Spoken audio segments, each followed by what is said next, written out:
Hi, hi, hi, hi, hi, hi, hi. Hi, hi, hi, hi, hi, hi, hi. Hi, hi, be daddy. Hey, from the island breeze to the big world wire. Mark it on the mission. Yeah, we never retire. Oh, turn it up now. Dum, dum, dum. Sunrise overcast, trees down here, the morning nice and clear. Yeah. Mark it and touch the camera, say people come and hear. Yeah. On the YouTube channel, streaming truth straight through the flame. No fancy talk, just real talk, calling out the game. He say look how the system does press down on the poor, but we go stand up strong, we go open every door. From the fish market corner to the sell out and free market, and a voice for the people that easy legacy. Mark it on, fire in the wire, light it up, let it go higher. Rhythm pump like the heartbeat, truth burn like fire. From St. Lucia to the Virgin Islands. Mark it on, standing up for you and me. We no bow, we no break, we no bend, we no hide. We fight for the people with the truth as we guide. Yeah, we sing it loud, let the whole world see. Freedom for the boys, say that ba ba ba ba ba ba.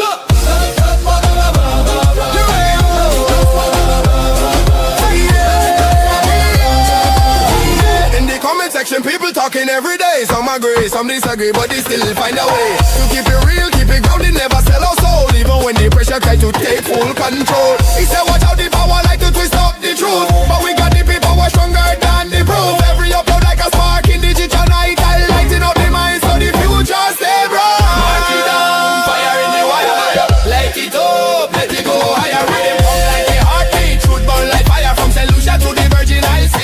Mark it down, standing up for you and me. We no bow, we no break, we no bend, we no hide. We fight for the people with the truth as we guide. Yeah, we sing it loud, let the whole world see. Freedom for the voices, up what ba ba ba ba ba.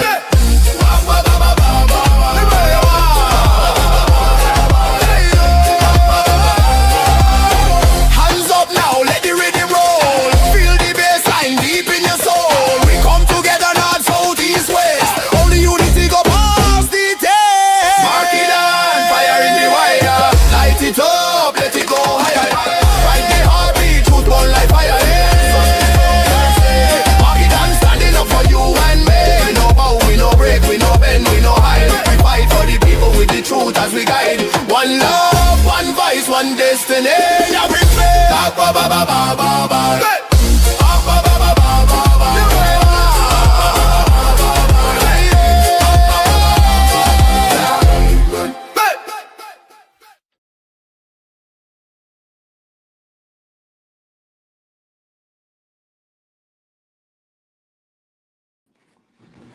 Yes, sir. Yes, sir. What is up and what is going on? Salute to everybody that's already in the chat. It's your boy Makidan, the historian, coming to you with another stream for the Democracy Briefing.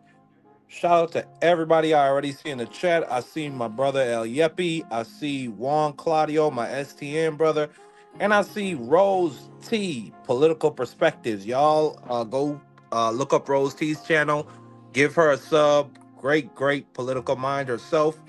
Hope to see her up on this panel, but if not, it is what it is. Shout out to everybody that comes through. Once again, please smash that like button. And I'm sure my brother AC, my co-host, is on the way. But before he even gets here, I just want to say, firstly, I apologize. I think it's been about 2 weeks since I've last gone live. I need to be more consistent because I really see myself being a serious YouTuber and a serious political commentator. I mean, 2 weeks is a very long time, and a whole lot of events to not, to not chop up. So I have to do better. I make a lot of excuses about, me not having time, which it is true. I am very busy with my business and whatnot, but still, I have to do better, and I have to be more consistent with the streams. That being said, my brother and my co-host and my OG, AC, is already up here. AC, my brother, how you doing? AC on mute. AC probably doing some things in the No, background. no, He no, no. probably I out got there. it. I got it, bro. I was just saying, basically, I had a bit of a setback in the business area because when you're dealing with the federal government, words matter. Absolutely. And when they tell you shit like legal language, that shit matters. So I had to redesign, redo basically what I've been working on because the verbiage of it, it's just not going to pass the way it is. It's just not going to fly the way it is. And, you know, Well, me it's and just you part of had doing business we because had you that learn more. yeah. We had that conversation behind the scenes. I think you need to just bite the bullet and go ahead and get some legal representation to No, no, figure it's that not the stuff out. legal representation no more. It was just because I don't want to deal with a larger bureaucracy like the Board of Education. You feel what I'm saying, or the I got you. commissioner of the Board of Education. So the legal aspect of it, I found what I could do to rectify that, but it was just the verbiage of it, and the verbiage of it was like, okay, so there is no synonym out there for learning or teaching or showing or anything like that, because anything within that scope, then you have to go through the Board of Education, at least for the state of A- New York. And I was like, I Absolutely. am not gonna do that. Well, No. you already know the state is gonna want their piece. So Yeah, it bro. just that just is what it is. You already know that. I mean, you older than me, so you should know that at this point. But I see my sister Rose T. How you doing, Rose T? Hey, Marky Dan. Hey, AC. How y'all doing today? We're good. I don't Long think. time Well, I no mean, talk to. I don't know if AC's doing that good. I mean, he had a horde of Knickerbocker hooligans tear through his city. They were burning school buses on. I mean, they were burning school buses on fire. I heard niggas was getting shot out there. Yeah, it was Police just, Lord. officers were getting beat to death. it I was mean, just like, bro, jeez. they won a basketball game, man. I seen less violence in a hood park basketball game. At that. Like, come on, man. And then to top that off, we had Mamdani got 3 socialists. Pretty much, I mean, the midterms ain't till November, but in a city like New York, they win the primary, it's already over. It's a You wrap. know, yeah. And But you it's know, not, AC has a deep hatred for far leftists, which I get. You know, I get it. But hey, that's your when problem, AC. nobody's talking policy, they're just selling us on populace. And I'm just like, man, New York, we about Yeah, to crash and burn if y'all don't stop this bullshit, man. yeah. I have a really deep fear about like the leftists. I have a fear that they're just gonna be like the left wing version of MAGA. Maybe not Right. like as open like that. The scary part is they're gonna be way smarter than Donald Trump. Like that's Yeah. the scary part. And they're gonna have a lot worse ideas when it comes to economic policy. Now I can get behind the healthcare. I can get behind maybe some of the energy policy, but the ideas they have for housing, no. Absolutely Okay. not. The But ideas before they we get have started, for Marcus, public transportation, no. Marcus, before we get started, um, I I would love to hear Rose T on this as well, and I'm just gonna pose it as a question with just a short, like 1 minute background. My issue with universal health care is it's already there's a health care that is supplied that's a social safety net, and that's universal. You feel what I'm saying? And that's pretty much universal.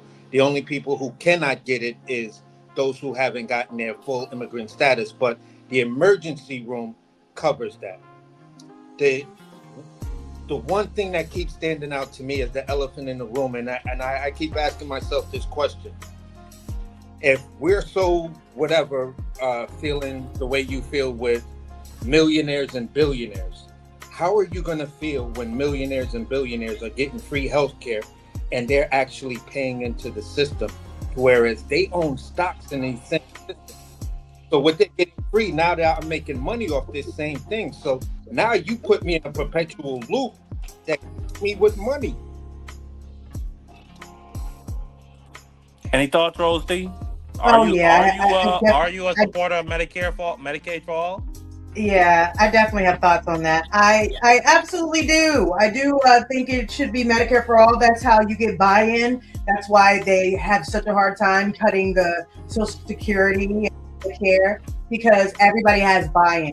That's like the same excuse they use when they don't want to pay for college for all because they say rich kids will get it, and I don't want rich kids to get it. Guess what? Rich people aren't sending their kids to your local community college or your public state college. They wanted to go to the Ivy Leagues that their parents went to. So absolutely, we need Medicare for all. The system should have been paid for itself 80 times over. And instead of money going to big pharma that we pay for research and development and then turn around and pay a 300 mock-up for pharmacy or pharmaceuticals, as instead of us paying back the oil companies or paying for the oil companies and still having to turn around and pay 3 times what the rest of the world is paying, maybe more than that. Absolutely, we need Medicare for all. And guess what? I don't care if rich people do it because guess what? They're not going to do that. They're not going to want to wait on a list to get some kind of surgery that can wait, kind of how Canada is in like a line. But if it's something urgent, you can get care. Rich people aren't going to take advantage of that. Yeah, you got your misers every now and again that may be like, yeah, let me go ahead and get that free shit. But for the most part, they're going to pay for the creme de la creme. And so I don't give a fuck if Johnny 20 figures is getting free healthcare if that means somebody who has no money can't actually get taken care of instead of going to the emergency room, not paying the bill, and then they jack up the prices on the rest of the world. Not only that, let me add on to that. Let me add on to that, AC. And I bring it up all the time. The amount of money that we pay $1 trillion for our defense. And Ding, ding. what? Maybe at what? Like not even 10 Americans a year get killed overseas by all these terrorist groups they prop up like the boogeyman. 200,000 Americans die every year, either from health insurance claims being rejected or from being uninsured in general. That should be something we should be pouring all our money and efforts in, or a decent amount of our money and efforts into. And cutting back on the defense budget, which has been just like the whole strategy of pouring all that money into defense has been disastrous. Like it got us into wars in the Middle East that have cost us trillions of dollars. The entire world hates us beyond belief. And we already got fucking a nuclear deterrent. Like nobody's coming to invade the United States of America. It's not gonna happen. And then and then another thing. We at this moment are the only industrialized nation in the entire world that has this problem about healthcare and health insurance. Every other nation in the entire world has figured this out. That a single payer system, what Rose T talked about with the pharmaceutical side of it. And when it comes to drugs, these drug companies, and they can make the argument, well, it's a supply issue, so it has to be $600 per pill and all this other shit. It's not like that in no other country, because the centralized system where there's only one that's under the government, it gives the government a lot more bargaining power and negotiating power when negotiating these drug prices. So it's not $600 for one pill when you go to Taiwan, and if you don't have health insurance, which by the way, you're guaranteed health insurance over there if you're a citizen, that you're gonna die. Like imagine that shit. You could be a 26-year-old, have your whole life ahead of you. You're diabetic, and you might not have went to college. You might not be making that much income. You maybe can't afford health insurance or top of the line health insurance, or maybe even with some of the cuts they've been doing to the ACA, you can't even afford to get on the marketplace. Right. You're gonna die if you don't get insulin, which I think is like $250 a pop, unless you have copay. Right. Like I just think this is an issue. Like we can't continue to go on like this, AC. But what But I'm go saying, ahead, give me your thought. Give me your thoughts or your response, Oh, and real then I want to quick, move to can the I throw second this topic. one piece in real quick? Can I throw this one piece in real Be quick? brief. We Be brief. I want to hear your AC yeah, response. I'm Go gonna do ahead. it real quick. Also, the billions we send to Israel every year, billions with a B, they And have they free got health single care and payer health education. insurance. That part. That's it. so like I said, like I stated before, neither one of you answered my question. You gave me a bunch of statistics, but basically what I'm saying is this: America already has a healthcare social safety net. The issue is not the social safety net. The issue is some of the politicians who don't want to offer it, or want to cut the program, or just not have the program exist in their state. And this is the issue with red states. Blue states, on the other hand, have a much higher health rate, and everything else, higher education, everything else. Red states are just at the bottom, where the issue is not. What I'm saying is this. What I'm saying is this. Within the social safety net that we give Americans, and we're talking about healthcare, it's a limit to it. You feel what I'm saying? By your own admission, you said the most wealthy are going to go and do this anyway. But here's the issue. Here's my issue with that, as I'm trying to be solution oriented and detail oriented in the argument, and saying this: at the end of the day, that healthcare, and when you look at a billionaire didn't become a billionaire by throwing away money. And if a billionaire can take advantage of something that's free or gives them leverage, they will. That's how they became billionaires. You feel what I'm saying? So there's only one path, and no progressive is talking about it because it's attached to something that we're heading towards anyway. And if you make the argument now, then by the time you get there, it's already in place. Everyone accepts it. Democrats, Republicans, and everything in between. It's through. The argument is through. What Andrew Yang was talking about when he was talking about the universal pay, or I forget. I just brain farted on the actual name that he said it is. It's Universal income, something like that. yeah, universal income, or whatever. So when you're talking about universal income, what that triggers, and what people don't understand about Medicaid and Medicare and how the social safety net works, it's if you're on a fixed income, that automatically triggers you to be eligible. So if the average American who you're talking about is struggling, and everyone else in between who doesn't make $1 million or $1 billion, you feel what I'm saying? If you're on this universal income, what it does is trigger you to be eligible for food stamps, Medicaid, Medicare, and or housing assistance. That's available across the board. That's what the social safety net does. So if everyone is making an argument for this same thing that Andrew Yang was going to run on in 2016, we know AI, the development of AI. We know all of these things.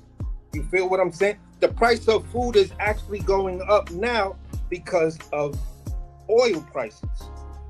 You got to deliver it. Most of these trucks that go across country run on oil. Don't forget about the petrochemicals and the fertilizer. And most of your refrigerants, guess what? The larger the refrigerant that you use or cooling system that you use, it runs on gas or oil. That's an actual fact. Talk to any HVA type person. So the point I'm making is to get there, looking at everything that we're looking at, when you're talking about a universal basic income, that will trigger the mechanism for universal basic health care. The two go hand in hand because it's the way it's already built into the structure. If you try to tear the structure down, then you have to rebuild the platform. That's where the distrust is going to come in, and that's where it's going to fail. That's the thing that I'm listening for with all of these so-called progressive politicians. What argument are you making? And you can tell me about Donald Trump, you can tell me about the millionaires and billionaires, but they're not going to affect me like AI is about to affect me. And that's where I'll land that point. I'll agree with you on AI, and if they don't take the course of potentially like taxing, like doing an AI tax, or maybe doing like a tax on certain components you would need in order to construct AI or for data centers and whatnot, then yes, then we're inevitably going to be going to the universal income, especially when you got guys like Elon Musk, who's a trillionaire. Well, I don't know if that's still the case, because I don't know if you noticed it, AC. Like the stock market has been jumpy. Like they said, SpaceX. They Yeah. said SpaceX's stock dropped all the way to $600 billion. So I mean, now Elon Musk, he has a lot of other assets, so I'm sure he's still a trillionaire. But the universal basic income, it is probably inevitable at this point. But what I would say is, the whole argument for Medicare for all is that it is not enough, that it's inefficient, that it shouldn't be that every single couple of years we need to pass what do you call them, the subsidies. Yeah. And if we don't pass the subsidies, then health insurance in general is going to fly through the roof. And now you see, just in this past year, it's not really a safety net, because still you got to pay a lot of money out of pocket. And you see about like, I read an article from the Washington Post that because of them not extending the ACA subsidies, almost just at this point in the year, we're halfway through the year, the marketplace has dropped by 20%. 20%. That's millions upon millions of people. Now, it is a safety net for little children and for people who are mentally handicapped. There's no denying that. You don't have to pay any out-of-pocket costs if you have a child. Even though you can't take your child to, the private doctor you want. You got to go to a public clinic or to a public hospital. But still, that does qualify as a universal safety net. But that doesn't qualify for all people, for all adults, like what they have in Taiwan and in China. In China, where even you still have to pay a certain level, like you still have to pay premiums, but it's reduced heavily. Like for a person with Class B health insurance in China, which is like the lower income, or for the students, you only have to pay $25 a year in premiums. And if you're a more wealthy person, it's $125 a year. Like I just think like this should be an issue we should be able to cross off and get past. Like every other country in the world has gotten through it. And I think we got to do, like, the next progressive candidate or Democratic president, they have to be the person who takes that bull by the horns. Because I think that's a message that would resonate with a lot of Americans.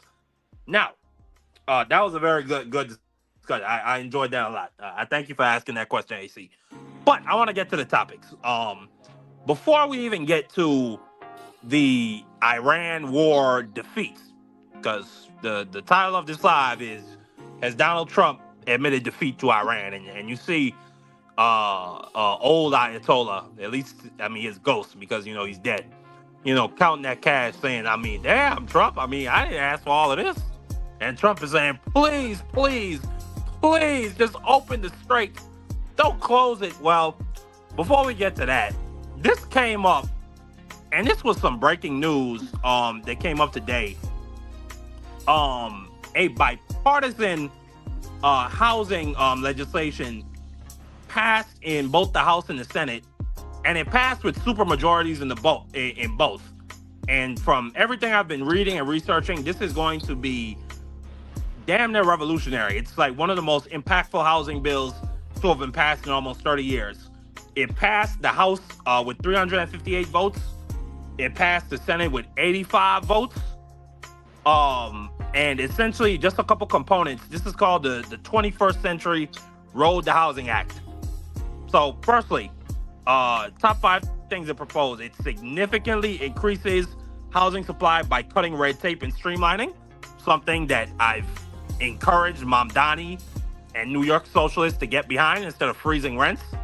Because you increase the supply and the demand stays the same, prices are going to come down. It becomes more affordable. Like, that's just economics 101. Number 2, it restricts large corp, and this is a really big one, because for years we've been hearing about companies like Blackstone, or is it Blackstone or BlackRock? I can't. I think it's Blackstone. BlackRock. Yeah, BlackRock. Excuse me. Thank you, Roasty. We've been hearing about private, big time private entities like BlackRock. They'll come into a neighborhood and they'll buy a house that's actually tax assessed value is probably around $200,000, and they'll buy it for $700,000, and then they'll sell it back to themselves or to one of their shell companies for $1 million, which causes the rest of the neighborhood's price value to balloon, and eventually you just price people out of their neighborhoods because they can't pay the tax on those houses. So the number two things it does, it restricts those type of corporations from buying family houses, which is really great. Number three, it provides funding and grants to boost local housing and increase supply, and it offers more financing for individuals to purchase for houses anywhere from about $100,000 to $200,000, which is really good. I mean, in certain states, you could probably get a really nice 3-bedroom, 2-bath, 1,100 square foot house for that with a good yard. So that's pretty decent. And there's a whole other smattering of things. It's a really big legislation, but it's really good. Then this fucking decrepit orange. I mean, like, I was speaking to my mother about this today.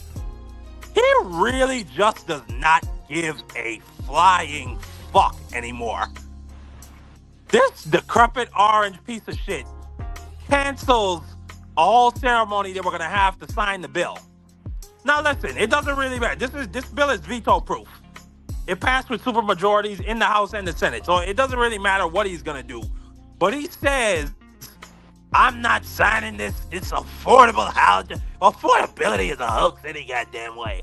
The real thing we need to pass, I want my vote rigging bill, my Save America Act. Until I get the Save America Act through, I'm not signing this piece of crap. I mean, this dude just has no shame. Like wage gains, and even though it was minuscule, still we had wage gains in the past year, was wiped out by the increase in gas prices, and it's gonna be further wiped out with the increase in food prices, like what AC was just saying, because petrochemicals that's needed and fertilizer that comes through the Strait of Hormuz, it's still, by the way, the Strait of Hormuz is still closed. The prices for those things have shot up, and we're right now in the summer months. So we're gonna be coming up to fall and then winter soon. On top of all like the increase in the price of diesel to transport these things. So the price of food is about to go through the roof. And like the one like smidgen of a win that this man could take after causing all that economic pain, while his family enriches themselves to the tune of $4 billion, he tells them to kiss his nuts. Like, I'm not signing this piece of shit. Who gives a damn about these fucking poor idiots not being able to buy houses? Who cares about these 25-year-old losers who want to own their own houses? Get past my Save America Act. I mean, just shameless about it. But I'm gonna come to UAC. Well, Any reactions to this legislation, which is going to be coming into law regardless of the orange guy signing or not? What's your reaction to it? And then like the soullessness of the orange fool. well, I'm gonna say it like this. When you look at what's going on, right? And I'm gonna speak from my own state, New York. That part of commercial companies buying up properties, it's rampant in my state right now. You know what I'm saying? There are people who are buying up the land and then building these office buildings and commercial spaces, and they're trumping up the prices so bad, and then they then when you're talking to the realtors are like, well, you know, we have comps in the area. And I'm like, from what year? From how long ago? Because some of these same spots that you're trying to tell me about, they're not moving. And the landlords are not willing to come off of it. And you have to wonder, after 5 years of a property not going anywhere, when are you going to have what they call in real estate, you know, a owner who's willing to sell? Like, when does that term like come into play? Now these people are trying to out and out just sell the properties, large buildings, large office buildings. To some, in some cases, it's a steal. In some cases, this is why I'm changing what I'm doing, because I'm like, look, I'd rather take advantage of this. If I own the property that my business is in, I own the future of my business. I can always make adjustments. I'm not worried about rent increases every year for 3%. And then whatever tax increases I'm gonna have on property taxes. So yeah, I'm like, okay, I would love for that bill to be signed, because what that's gonna do is it's gonna put things in a certain place that says, all right, we've had a bloated market value ever since the Republican came into office in 2016. The market had a steady value, and the market was in a great place when you're talking about real estate and buying a home. Now that you have interests that want to blow this stuff up, because now I'm only going to be selling it in between the people that have the same kind of money I do. We all make the same type of money. $1 million listing. That's all of this is.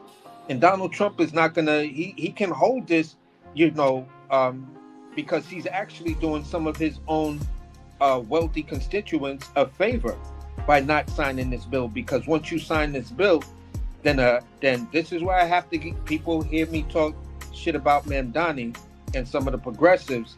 But if this bill gets signed, y'all better go after this shit like hungry dogs. Because once it gets signed, then that actually gives you the leverage to do a lot of the things and make housing in New York affordable again. Because now they can't buy up the property and then overblow a certain community. Like, I watched the prices in my own community within this president's first year, like damn near go up by 70%. Like, how do you go to the supermarket and see $15 and $18 eggs for 18 eggs? So it's like, damn, you telling me I'm paying almost $1 per egg plus packaging, and that's where I see the $18.99 come from, or the $17.99. And I'm saying to myself, look, I don't know. I just know what my entire lifetime said works. That's people who are coming at me with policy. I don't want to hear the populists talk no more from nobody. I'm not with that. And if you got elected by a primary or for populist talk, I pray to God your fucking ass don't get elected. And that's the way I feel. Also, just before coming to Rose T, and I empathize with you on that. Like, I feel like populism is just like one step away from authoritarianism. So we actually agree on that. So it was 5 Republicans who voted no and 10 who didn't vote. So firstly, Lindsey Graham, or I should call him Closet Lindsey, Rick Scott, and Tommy Tuberville, 3 Republicans that are up for re-election in the Senate. How do you like? I mean, like, if you're Lindsey Graham, and I mean, I really feel like Lindsey Graham just don't give a he don't care no more. And then like when the reporters were swarming him to try and ask him why the F didn't you sign the bill with like everybody else? He said, no, I'm not talking today. Don't talk to me. Don't talk. And ran up out of there. Like the little punk that he is. But it's like, how do you go back to even a place as... I don't want to insult South Carolinians' IQ, but like, I mean, you just look at some of the people they've elected. How do you go back to them after this disastrous war that we're going to cover that ended in defeat, that caused their gas prices to go up, that's caused their food prices to go up, that's cost the lives of American soldiers? And you also have to tell them, like, yeah, that bill that, could have made housing more affordable and could have gave, your kids a better chance at being homeowners. Yeah, I had to walk away from that.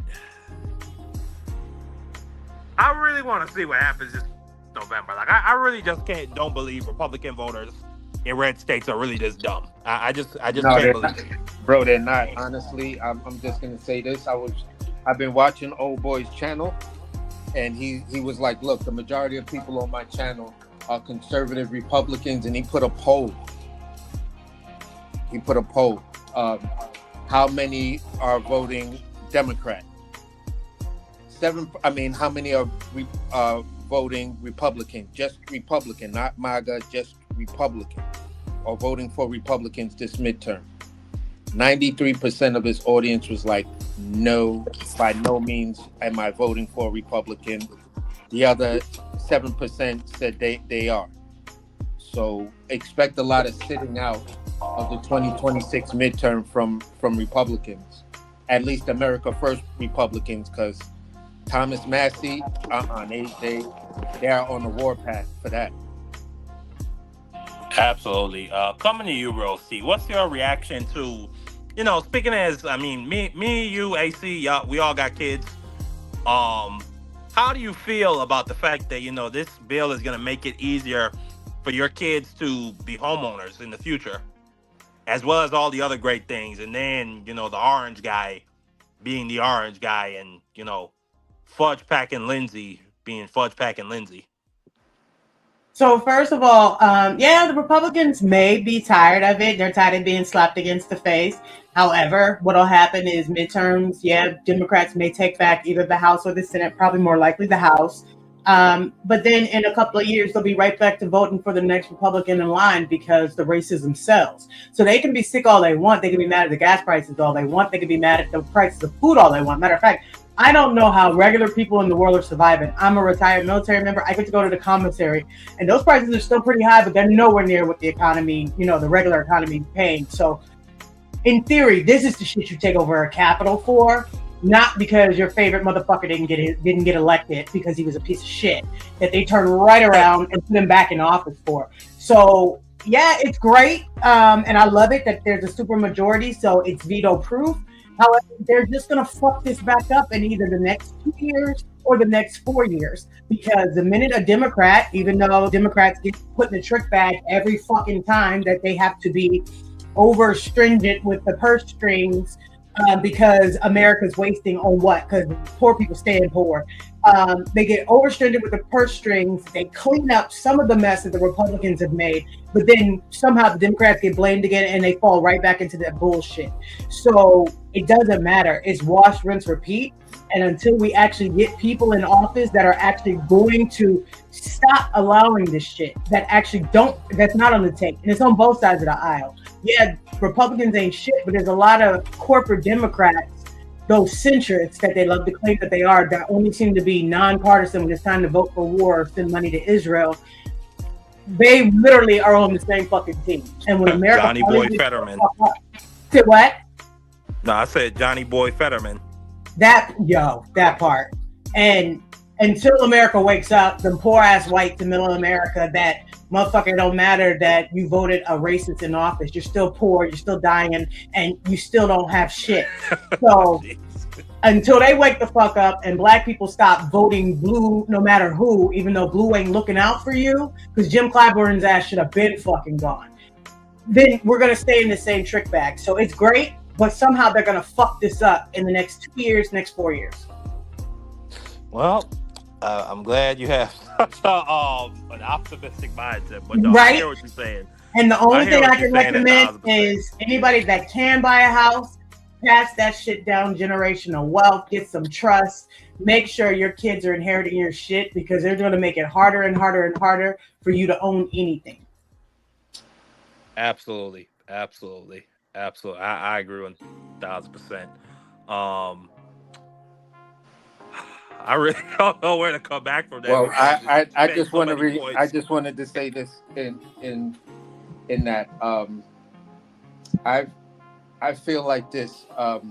There are many people who are playing on people um, in a way that, at the end of the day, those sometimes where older people are trying to tell you, don't get tricked up out your spot. I'm trying to put you on to something and charge you no fee. I'm just trying to inform you that we've seen this before.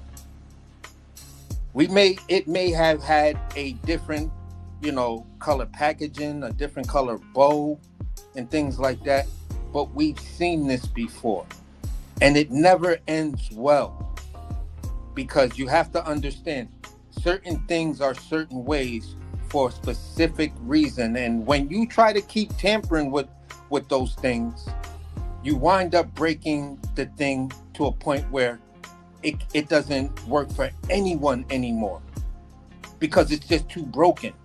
And no one is willing to go back and say, well, look, what was wrong with the old way?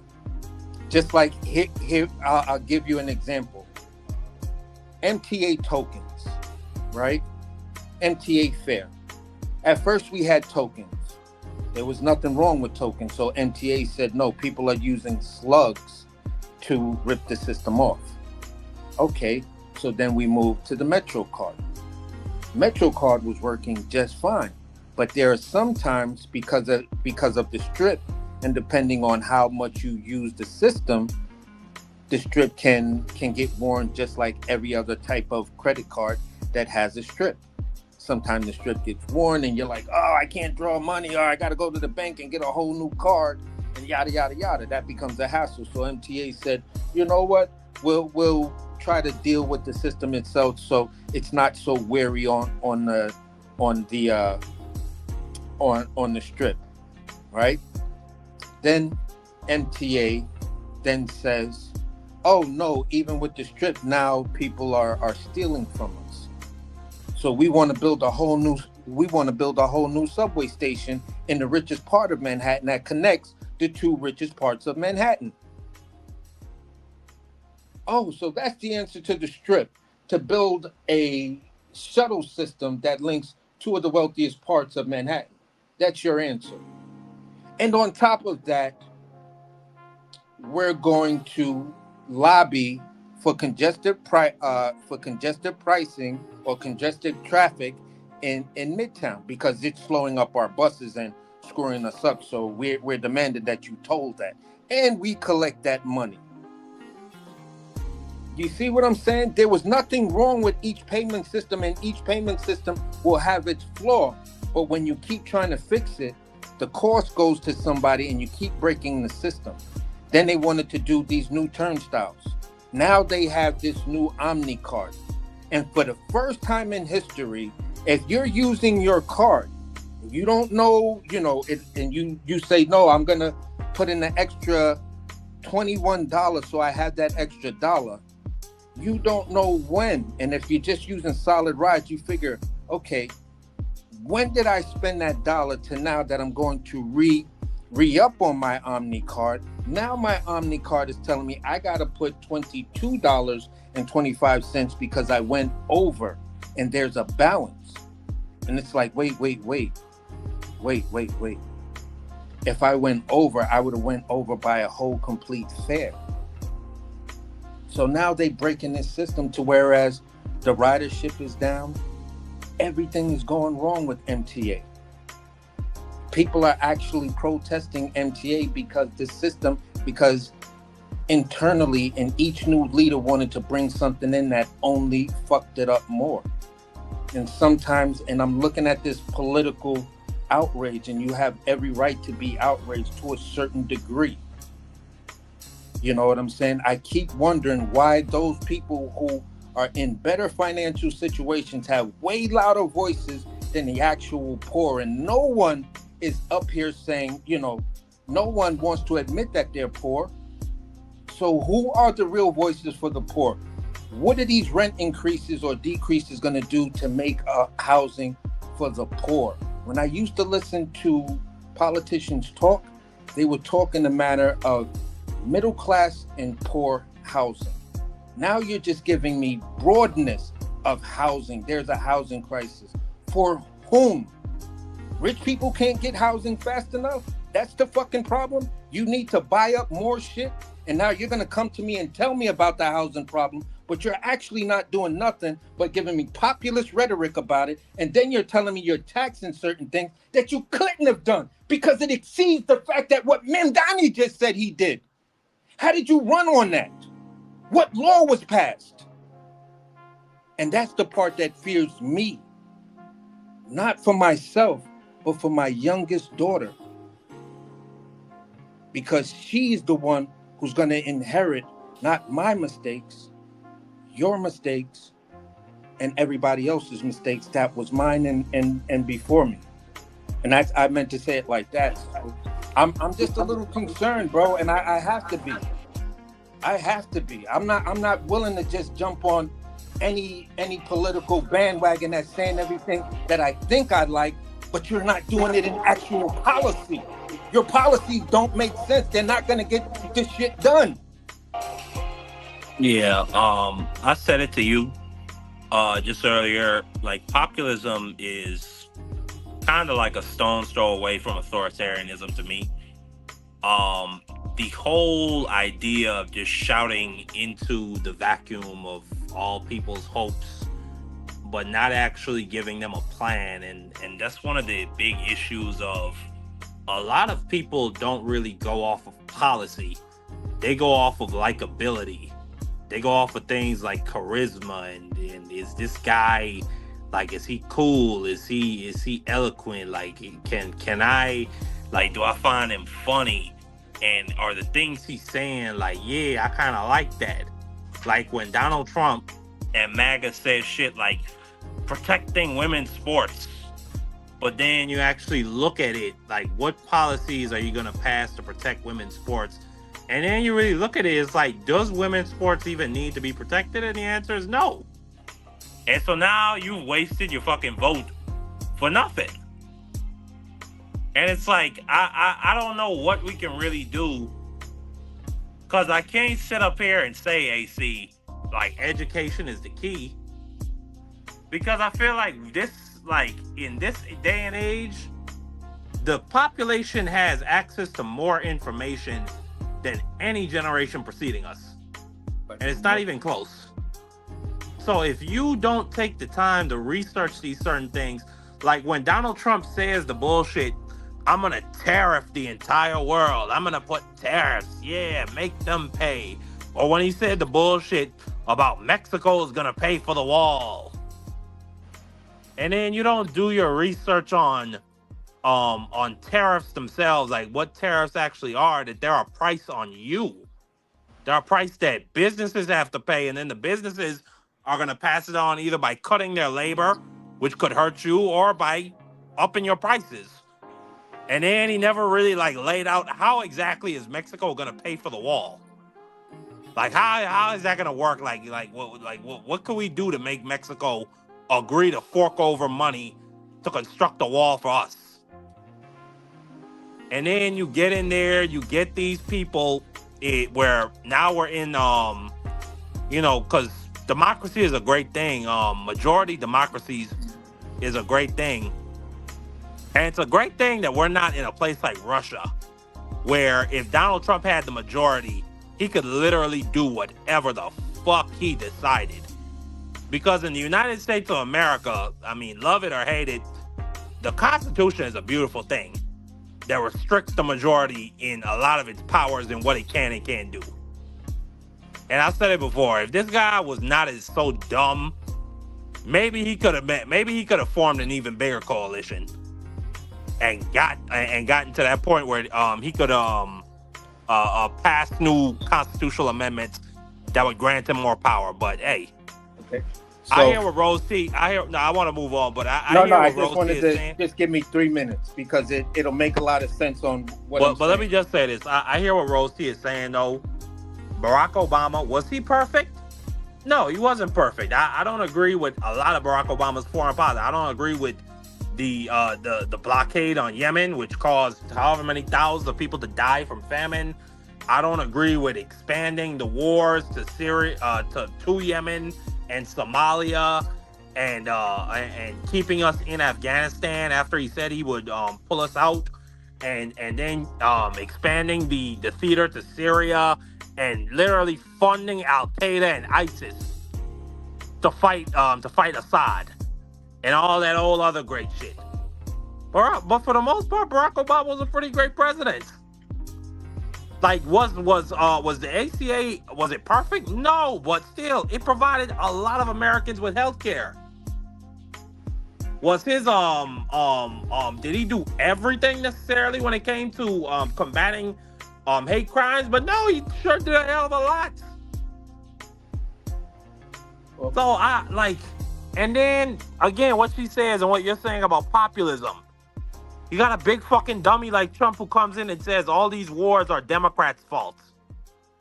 And people have such short memories that that even now, a guy like George Bush, I remember being 7 years old and hearing my mother talk about George Bush. Like he was a fucking stray dog on the street that was smelly and that you kick him just to get a laugh out of it.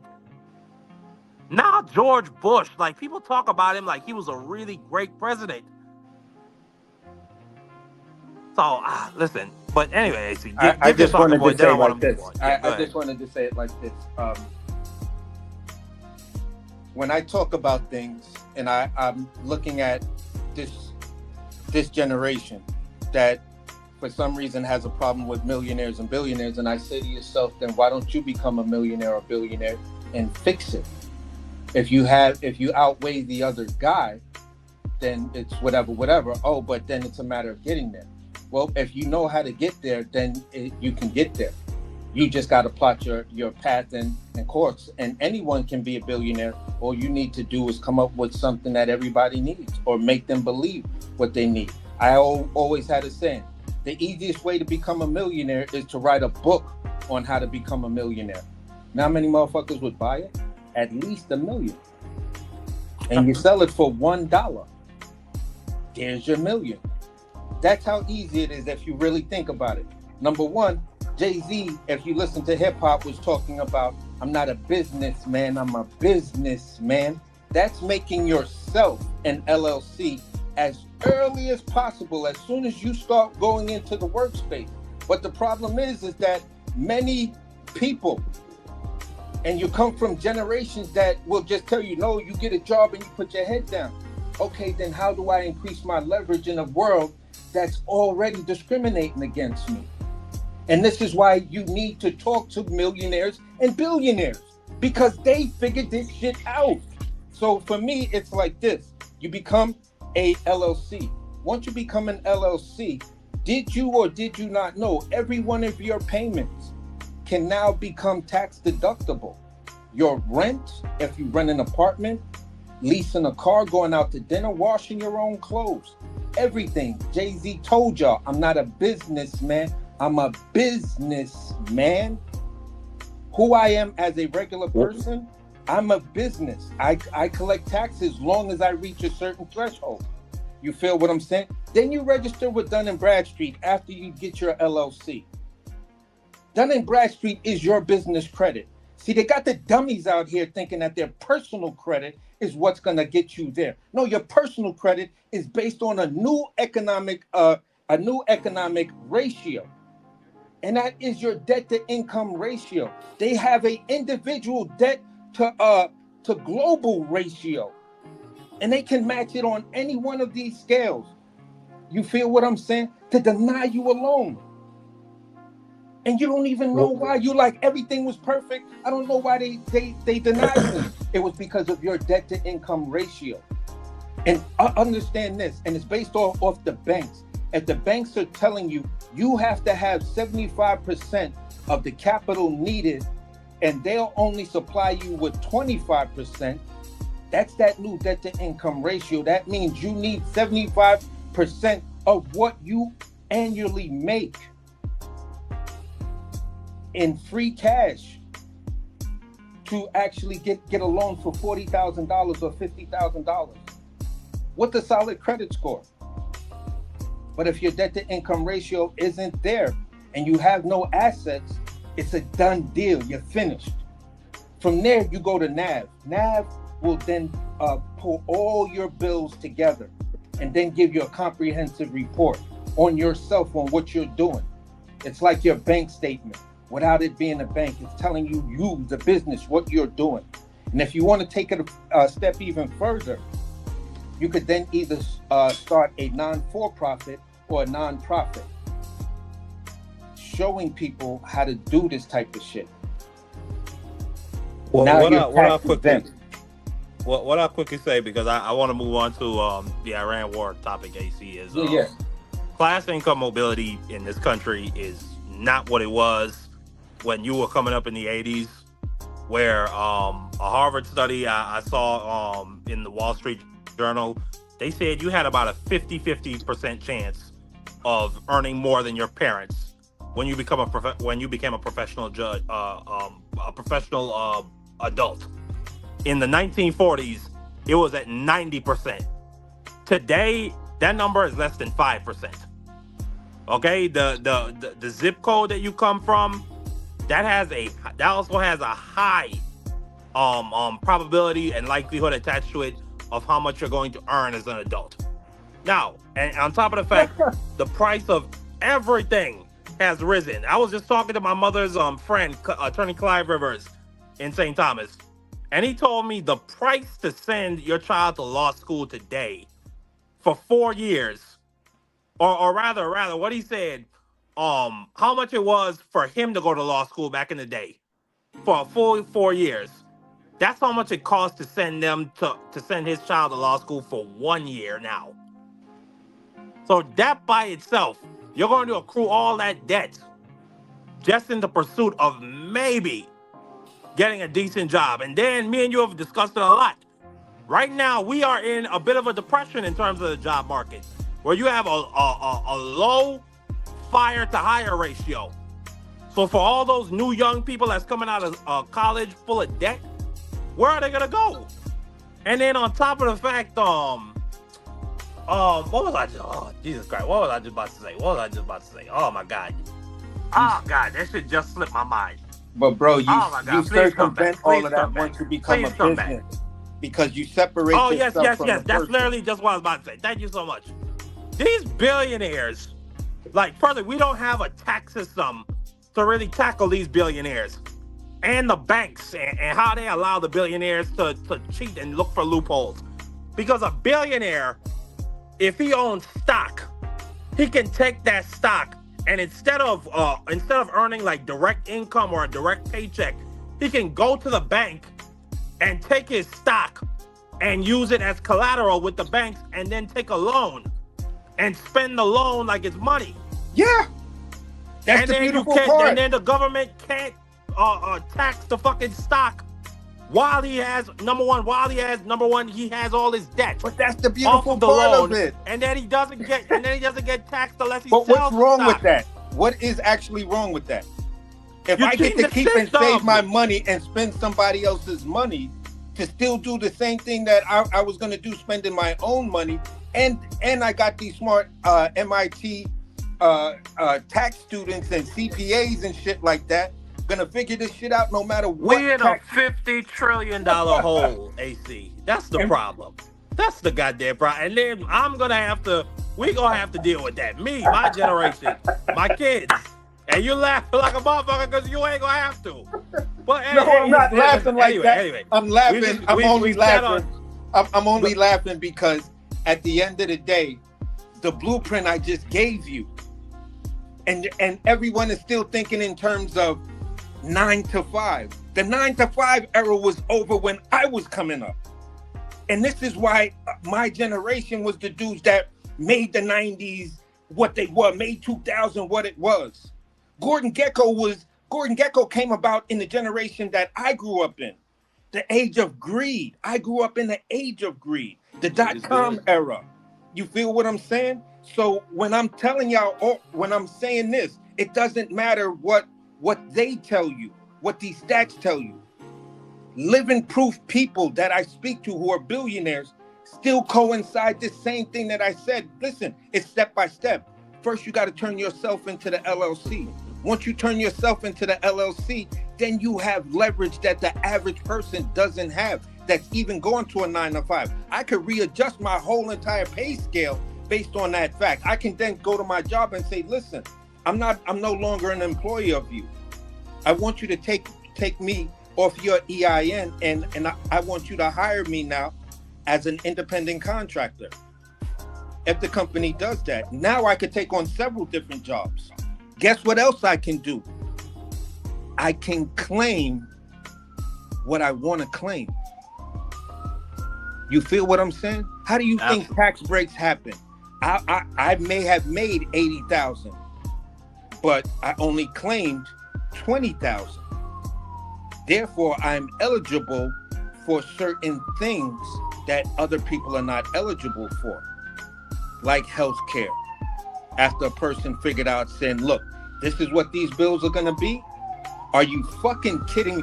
This is how much I had to pay to stay and get that stent put in my chest. Are you kidding me? All right, hold on. I got to figure this out. Talked to my accountant, said, listen, for this year, this is what we're claiming because I have to be under this threshold. Yeah, I know that, but listen, I'm a freelance worker. No one can tell me what I've made and didn't make because I have no real contracts like that. My business is word of mouth. Absolutely. AC, listen, I hear what you're saying. And I mean, just I understand exactly what you're saying because I've done research into this, and you're not incorrect in any way, shape, form, or fashion. If you are, anybody is obviously going to look for ways to increase their profit margin and to keep making money. And if not paying taxes is one of those ways, then absolutely, a billionaire is going to do that. It just is what it is. I mean, it's like a conversation I was having with a political science professor the other day. Who he teaches at UVI, Mr. Blanco, and he told me that there's nothing irrational about the Republicans. Like, imagine like the Republicans' behavior. He said, imagine you were with a narcissistic psychopath that continually abuses you, talks about you bad in front of your face, cheats on you, beats the crap out of you. And then he asked the person that's taking the abuse, so what do you do? Oh, well, I just let it happen and it breaks down. Well, there's nothing irrational about what that person is doing to you because there's nothing to modify their behavior at all whatsoever. And it's the same thing with the Republicans. They do what they want. And like Roasty said, in a couple of years, their voters will forget about it and they'll move on and vote for somebody else that's deeply corrupt and will take our country into wars and bullshit. Same thing with billionaires. There's nothing irrational about their behavior. I'm just saying, when we're in a $50 trillion hole and you got motherfuckers talking about cutting social safety nets because we're in a $50 trillion hole, or at least in terms of like a fiscal budget, we're in a $2 trillion hole right now. Hey, some of that billionaire and Elon Musk case, trillionaire bread. I mean, it could really, we could really use that. But listen, I want to move on. I want to move on. We spent a lot of time on that. I wanted to spend 30 minutes on that, but hey, we went an hour. That's okay. To the Iran war of it all. And salute to my brother BVO in the chat. Thank you for pulling up, BVO. Smash that like button. Whew. Okay. So, this past week, or it was last week rather, or the week before last week rather, it was announced Iran and the U.S. had came to an agreement on a memorandum of understanding, which is It's a framework towards negotiations, towards a deal. And they were really like, you know how the Trump people are. They'll say whatever bullshit in the moment, to live, and then, they'll deal with it a week from now. And they went on and on and on. Oh, Iran's agreed to give up all their nukes and open the Strait of Hormuz, and we don't have to pay them nothing. And then it came out as all a bunch of bullshit. It's all a bunch of bullshit. So I want to read through a couple paragraphs of the Memorandum of Understanding. Paragraph number 1. The United States and the Islamic Republic and their allies in the current conflict declare the immediate and permanent termination of military operations on all fronts, including Lebanon. So, that by itself, and that's one of the reasons why they were really tight-lipped about this. They didn't want to say whether this memorandum of understanding / ceasefire / quote-unquote peace deal included Lebanon, because Israel was never going to agree to that. Ever. And then, but while we were out, while I wasn't going live, a lot has happened between Donald Trump and Benjamin Netanyahu, where Donald Trump called Benjamin, he called him fucking crazy. He said, "You're a piece of shit, son of a bitch. If it wasn't for me, you'd be in jail right now." BB and all this whole other good shit. Trump finally decided to grab his nuts. I give Trump that much credit. When he's not on his knees begging for Ayatollah to open it up the strait, he was grabbing his nuts and, trying to talk to Netanyahu. I'll give him that credit, AC. But Netanyahu, since then, has told Donald Trump, basically in private, to kiss his goddamn Jewish Yiddish ass / New Yorker ass, because Netanyahu's from New York and he's Ukrainian. And we've had reports come out. Yeah, here it is. We've had reports come out from multiple outlets. This is from the Washington Post. And you see what it says. U.S. intelligence warns Israel is likely to undermine Iran peace deal, officials say. And not even a day after the Memorandum of Understanding was signed, Israel launches 150 attacks on Lebanon, kills dozens of people. Hezbollah, which, hey, they could take down my channel. I don't give a fuck. Shout out to the resistance. Shout out to the resistance. Long live the resistance. I'm never going to side with no fucking occupiers. No goddamn Z-Force terrorists. Shout out to the resistance fighting for their country. Hezbollah came back and killed 5 IDF soldiers. One of which was a very well-known commander who killed an infant and bragged about it. So, fuck those folks. Quite frankly, I'm glad they're dead. Yeah, you could quote Marky Dan on that. Fuck them folks. And as a result of that, AC, Iran said, "Hey, you broke the peace deal." Oh, where is it? Oh, here it is. You broke the goddamn memorandum of understanding. We're closing the Strait of Hormuz up. Not even 2 days after they signed the shit. Like right now, even up to this moment, Iran is saying the Strait of Hormuz is closed. The U.S. is saying it's open. Nobody really knows what to make of it. But anyway, moving on to another provision. It says, the United States of America undertakes with regional partners to develop a definitive, mutually agreed plan with at least 300 billion USD for the reconstruction and economic development of the Islamic Republic of Iran. I want to say that one more time. One more time for the people in the back. If Iran comes to a final deal with the United States, they're going to receive $300 billion in reparations because we blew up their refineries. We bombed 700 schools and universities. We bombed hundreds of hospitals. We killed 4,000 civilians. And now the U.S. taxpayer On top of all the money we've had to pay in gas prices, in the price of food going up, we're now also going to have to pay to rebuild their country. I'm really like, and like, for all the shit I heard about the Obama nuclear deal, the JCPOA, I am truly stunned and I'm shocked at all the Republicans that are still trying to run cover for this bullshit. And it really teaches me that we have some bad faith people, like some bad faith actors in our society. I already knew this, but to this level, they'll follow behind this man when it comes to Epstein files. They'll follow behind this man when it comes to the federal government invading localities and cities and gunning people down and kidnapping people and sending them to death camps.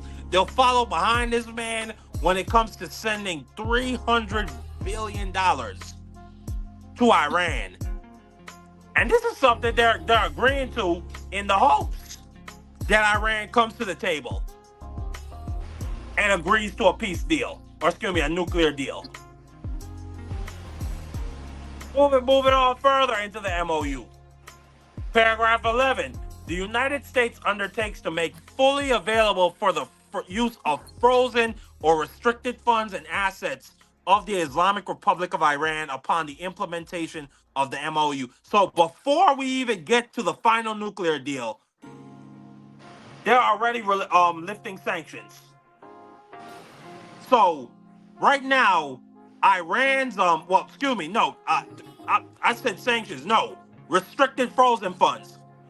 So wherever Iran has assets in the world that is in contact with the U.S. banking system, they're not going to have access to those assets, and they could liquidate those assets and buy missiles and drone components from China and North Korea and rebuild their military. It further goes on to say, such funds, whether retained in the original account or transferred, shall be made fully usable for payment to any ultimate beneficiary designated by the Central Bank of Iran. Iran. Which, in other words, means they could designate Hezbollah as the beneficiary. They could designate Hamas or the Houthis as beneficiaries. And it's right there in plain writing. There's nothing the banks can do about it. This is a legal agreement signed by the United States president. Further goes on. I ain't reading all this shit, but essentially what it says is Iran affirms that they're going to downgrade the enriched uranium that they have under the supervision of the IAEA. I got a bridge to sell you in St. Croix. We don't got bridges on this fucking island. Firstly, the enriched uranium is under rubble. It's not gonna happen. And even this week, JD Vance, which by the way, I intensely dislike JD. Damn, AC. I don't have the picture of Vance in the wig, but that's okay. I intensely dislike JD Vance, but I really feel bad for this dude. Like, he goes over there to try and negotiate these deals, and then Donald Trump just sticks him with a fucking knife in his side every single time. like Donald Trump's gonna hang this around JD Vance's neck. JD Vance tried to come out and say, oh, we've gotten the Iranians to agree to inspections. And then the Iranians said, no, the fuck we didn't, you fucking But I gotta hear Rose T take on this because I know she gonna murder it. Yeah, no, I'm gonna come to Rose T in just 1 second. I got one more paragraph to read, then I'm gonna give my spiel on it, and I'm gonna come to Rose T. Paragraph 10. The United States undertakes that immediately upon the signing of this MOU and until the termination of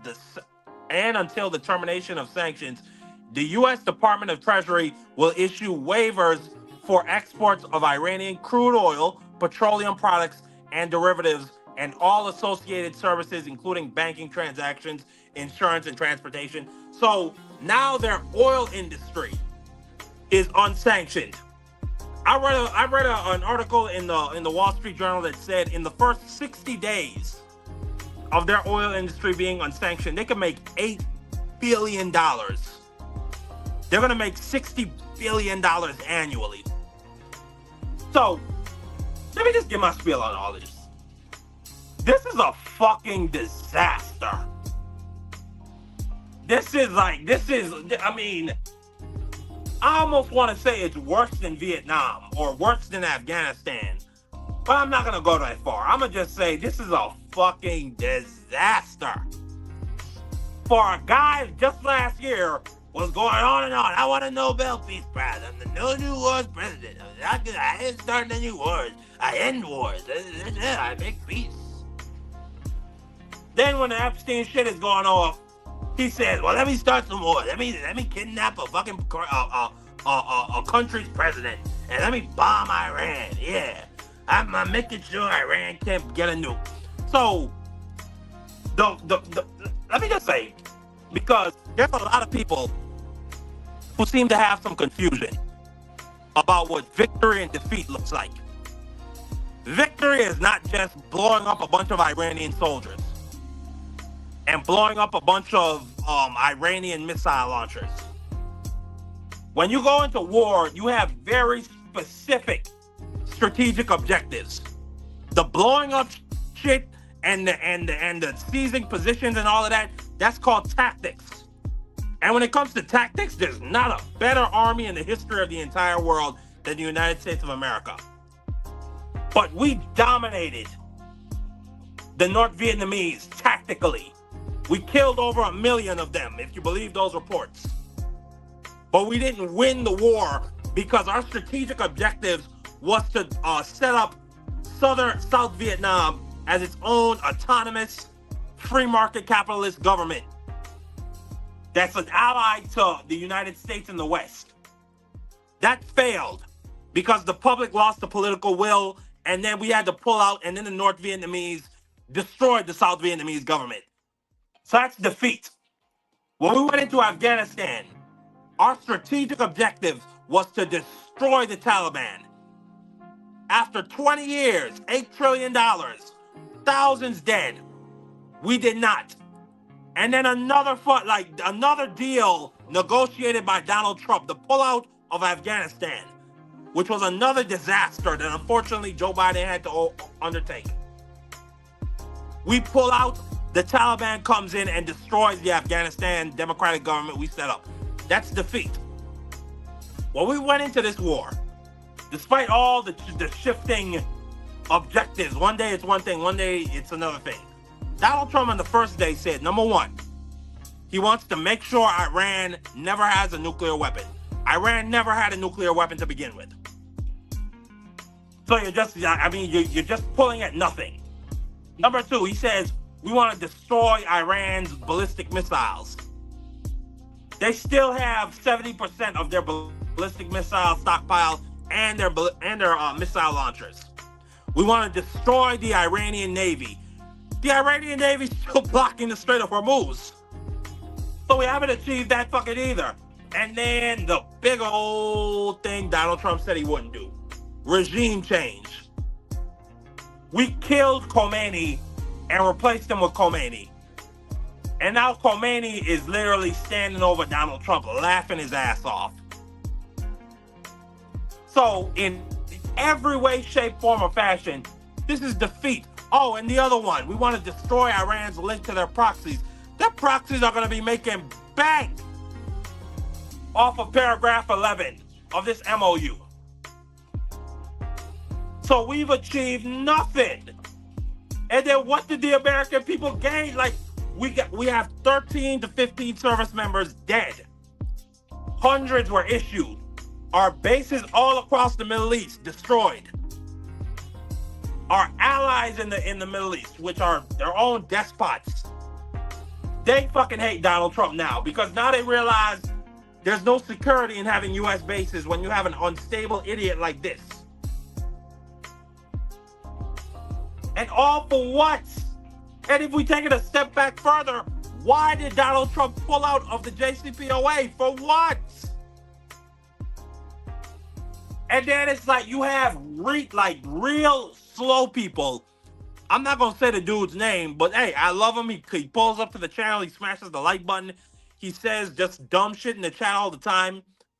But then he says dumb shit like, oh well, if Donald Trump makes a deal, I bet you're still gonna be mad. I mean, it's like if I come into a room and it's a little dusty, and I say to myself, oh, I know, to make this room less dusty, I'm gonna take a ginormous shit on the ground in front of everybody.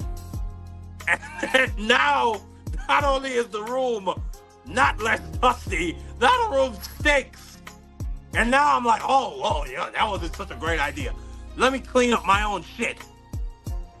Do I get credit for cleaning up my own shit? Like, I mean, it's like, it really, like, it's amazing to me.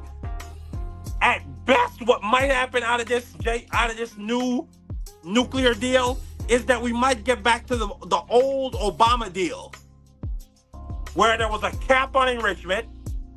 You had the IAEA doing regular 24/7 inspections, and even that, like, even under the Obama JCPOA, there were still sanctions on Iran. Like, that's the thing that's killing me. These people, they've released all sanctions on Iran, all of them. So now, like, what's the real leverage for Iran to negotiate in good faith, or to really, like, give a fuck about, like, a nuclear deal? What's to stop them from just stringing us along and waiting and waiting for the midterms, and then waiting another 2 years for the next guy outside of Trump?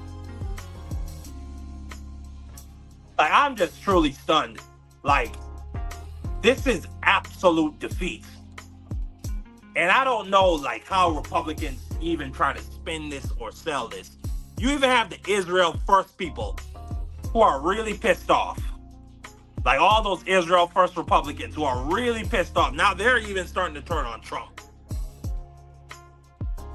Barosi, I'm gonna come to you. I've rapped enough on this. I've rapped on this as much as I can. What's your reaction to? Well, let's just put it here. Let's start here.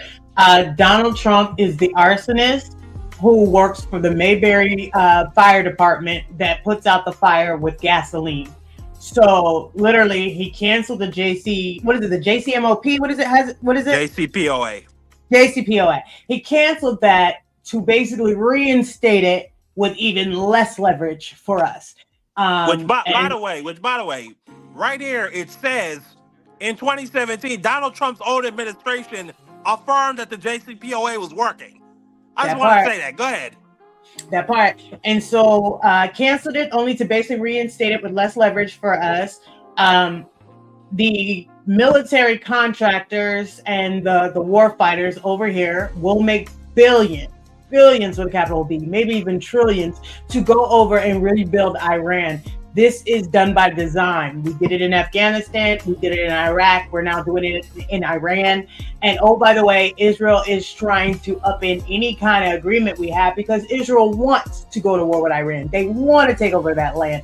They think it's their destiny, that they are the chosen people. And you got the ignorant fucking religious people over here that believe that God's going to come back and smite all the Jews. So this is God's will. No, it's not God's will, because God didn't tell these white Jews that this is their homeland. Britain, France, and Britain, France, and Italy told them that this was their land. God didn't have shit to do with this. So what we're watching happen is the greed and the imperialism of our country. And it only comes back to bite pores and people that have no alternative but to go into the military to basically live. And the end result will be a broke America, a PTSD warfighter, and rich people that are getting richer off of the backs of broke people. You know, the business model of corporate America. So when people say that become a billionaire, become a millionaire because you can change it, no. billionaires and millionaires should not exist because it is literally designed to keep poors at the bottom. There is more wealth in the top 1% than it is in the bottom 99%. This is all by design. So until we stop feeding into this bullshit, until we stop telling mediocre whites, Trump, that you are excellent and you deserve this and you've earned your place when daddy wrote you checks millions of years ago and you're constantly signing up America as your piggy bank, when we stop telling mediocre whites that you can be anything you want to be, then we will actually probably get somewhere with this country. They literally put Donald Trump in place because they couldn't handle a biracial at best black man in office that was hand over fist better than any other president, however, still beholden to corporations and imperialist America. But they couldn't take that because they're so fucking mediocre that they need to be stroked and told that they're better. So unfortunately, we are in for a world of fucking hurt. I am not optimistic at all. I would leave this fucking country if I didn't have children here and grandchildren here. So I gotta try to be the change I want to see. This is all by design. Absolutely, Roasty. I agree with you 1,000%.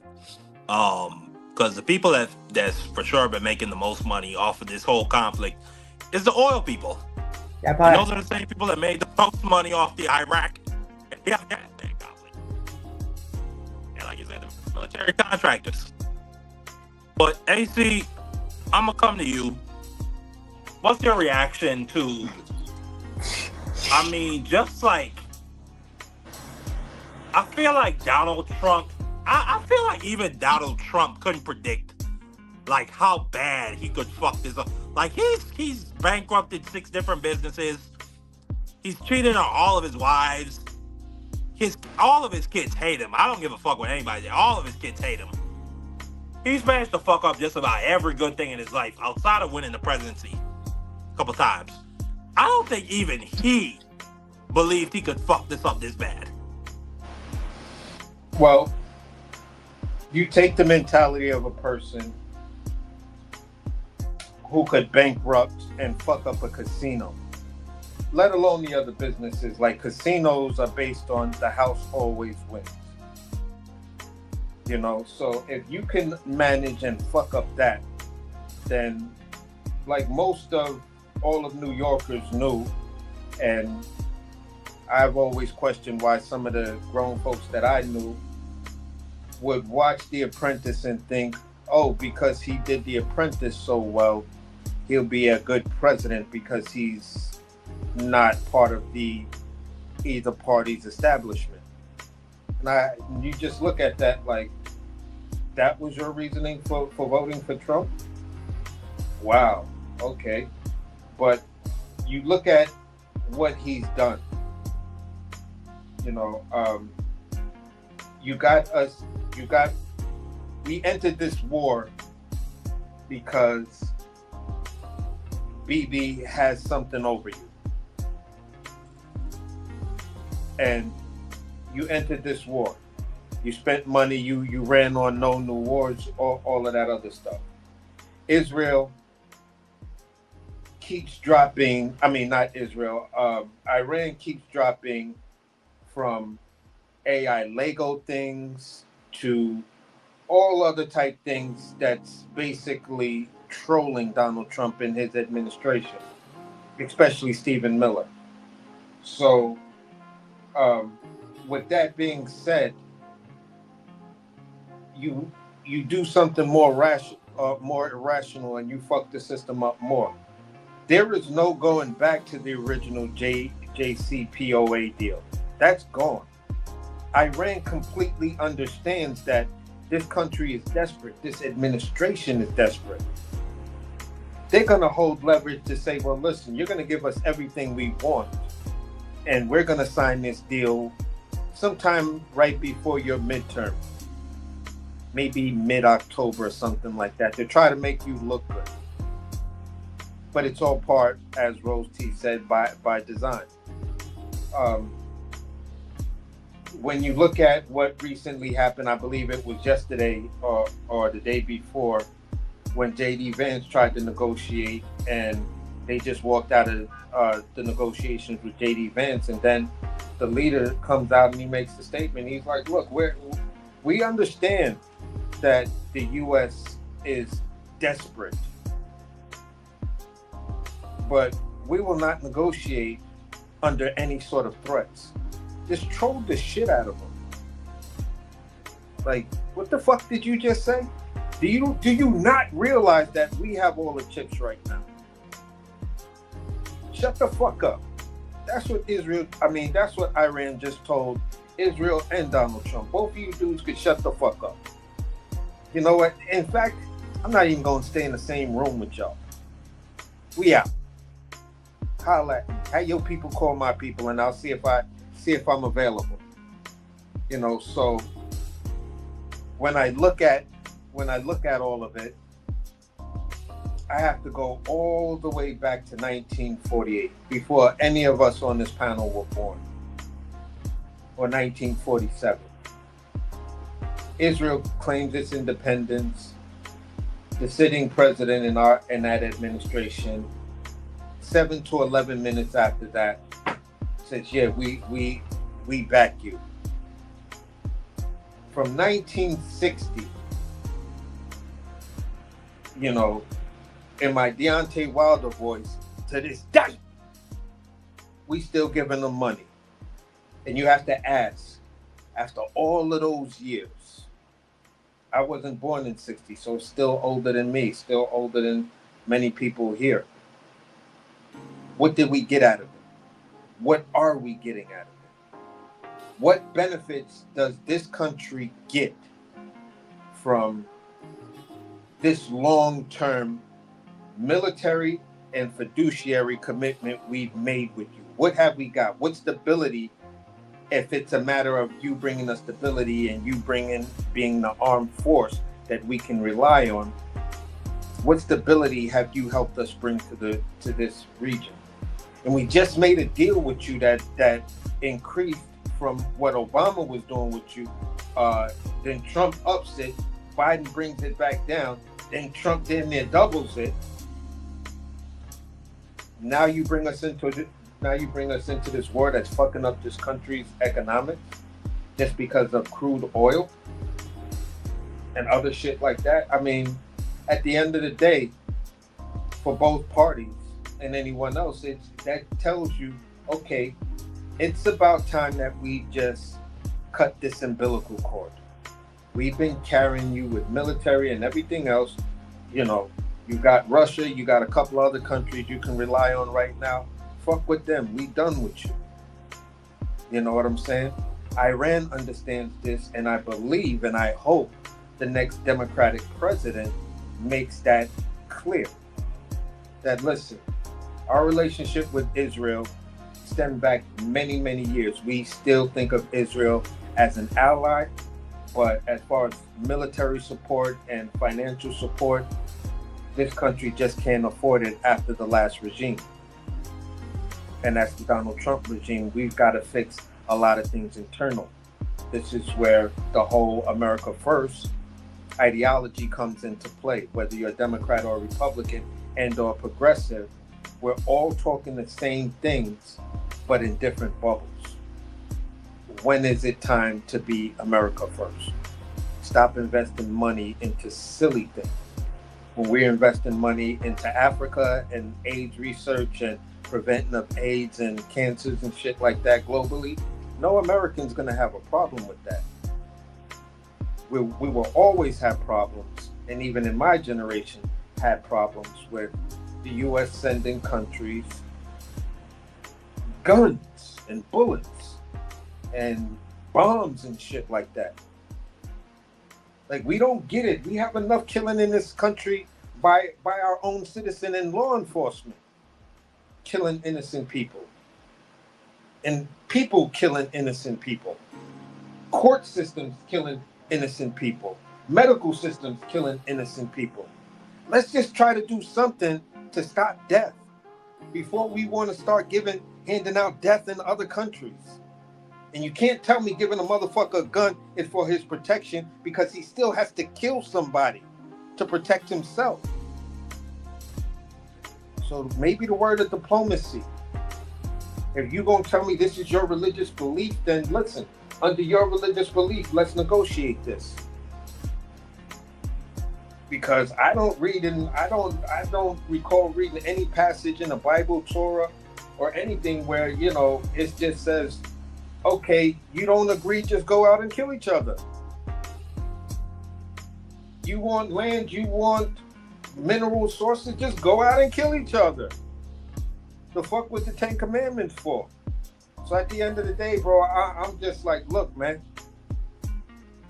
I know how to stay between and read between different levels. I can see things in a different way because I'm an artist by nature. I can draw, I can dance, I can sculpt, I can cook. I'm a chef. Everything about me is an artist, so I see things outside the box. And certain things I see within the box because I understand, hey, listen, red and blue makes purple. There is no question about that. The more white you add to it, now we're going to the whole spectrum, down to magenta, to any other color. But I do understand the primaries. And if I can understand the primaries, then understanding the primaries, you always come to a solid conclusion that works. And when you put it all together, it's a beautiful picture. And that's just the way the artist thinks, bro.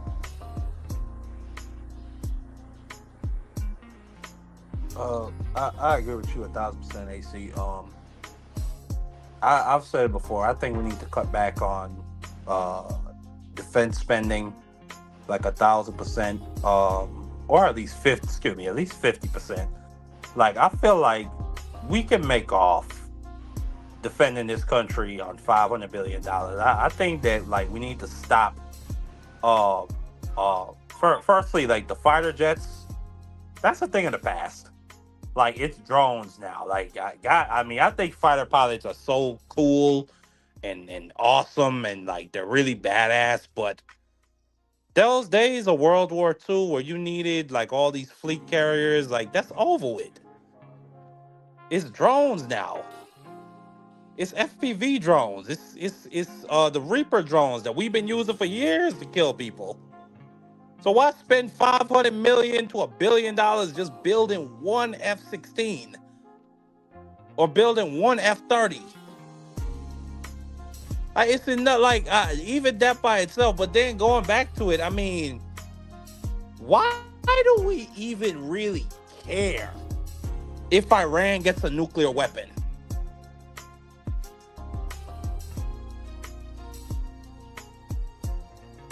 Because it threatens Israel.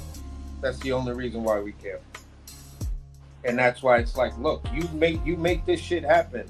Stop fucking with them and they'll stop fucking with you. Mind your business. You there, Marky? You hear me? Yeah, now I can hear you. Yeah, somebody, I got a phone call. That's my bad. Oh. I might get another one in the next second, man. My phone been ringing off the hook all day. I finally got this little space, but hey, it is what it is. That just means some people are concerned with me, and I'm happy about that. But anyway, I was just saying, why do we really care if Iran get a nuclear weapon? If Iran had a nuclear weapon, we would leave them the F alone. Like, we wouldn't have no war. We wouldn't be in this war right now if Iran had a nuclear weapon. And the key case and example is Pakistan. Like, literally, for years, like, we could have went to Pakistan at any time. We could have went to war with Pakistan at any time during the war on terror. The authorization of the use of military force that Bush got in 2001, it stated that the president has the authorization from Congress to go after anyone that is funding the Taliban that's funding Al-Qaeda or the allies of Al-Qaeda. In Pakistan's case, that's the Taliban. For years, they were funding the Taliban during the war in Afghanistan. For years, they were funding Al-Qaeda. And then we later find out that the Pakistani intelligence service was hiding bin Laden. But why didn't we go to war with Pakistan? Why didn't we go in there and say regime change these goddamn Islamist terrorists? Because they got a nuke. And we not fucking with them. Straight like that. We would leave Iran the hell alone. And the real people who are terrified of that is Israel. Because they want to be the only people in the Middle East with a nuclear deterrent. And they don't want it to be that Iran becomes untouchable to them and their attacks. And then Iran gets to keep funding Hezbollah and the Houthis to destroy their colonialist project. I'm done with this. I'm done with it. I'm done with the Middle East. God bless them. None of these people are treaty allies. Somebody just popped to Boz, B-O-Z. Turn your camera on. Who is that? Turn your camera on, Boz. I don't know who you are. You're not gonna get on my panel unless you do. But as I was just saying, I'm done with it. And we're gonna see what happens next. But moving on, before Roasty has to leave, Roasty has a 7 p.m. hard stop time. And once again, to BOZ in the back chat, you gotta turn your camera on if you want me to let you up. I want to move on to Karmelo Anthony. Karmelo Anthony, the trial of Karmelo Anthony that took place a couple weeks ago. 2 weeks, I believe 3 weeks now, since he was convicted and then sentenced to 35 years in prison. I want to give my full thoughts on all of this. Firstly, a little background to anybody who might not know what happened. Karmelo Anthony was a young black man, teenager, 17 years old. Let me see. Okay, well, salute to you, boss. You left. I mean, I don't know what that was, boss. I ain't letting you up on my panel unless you turn your camera on, brother. So yeah, God bless you and wherever you at right now. But as I was just saying, Karmelo Anthony, young 17-year-old kid. Then on the other side, you had Austin Metcalf, and what took place was an absolute tragedy. The two of them were track athletes, both of them bright young men. Austin Metcalf had a 4.0 GPA, and then Karmelo Anthony had a 3.7 GPA. Both young men were captains of their track teams and football teams.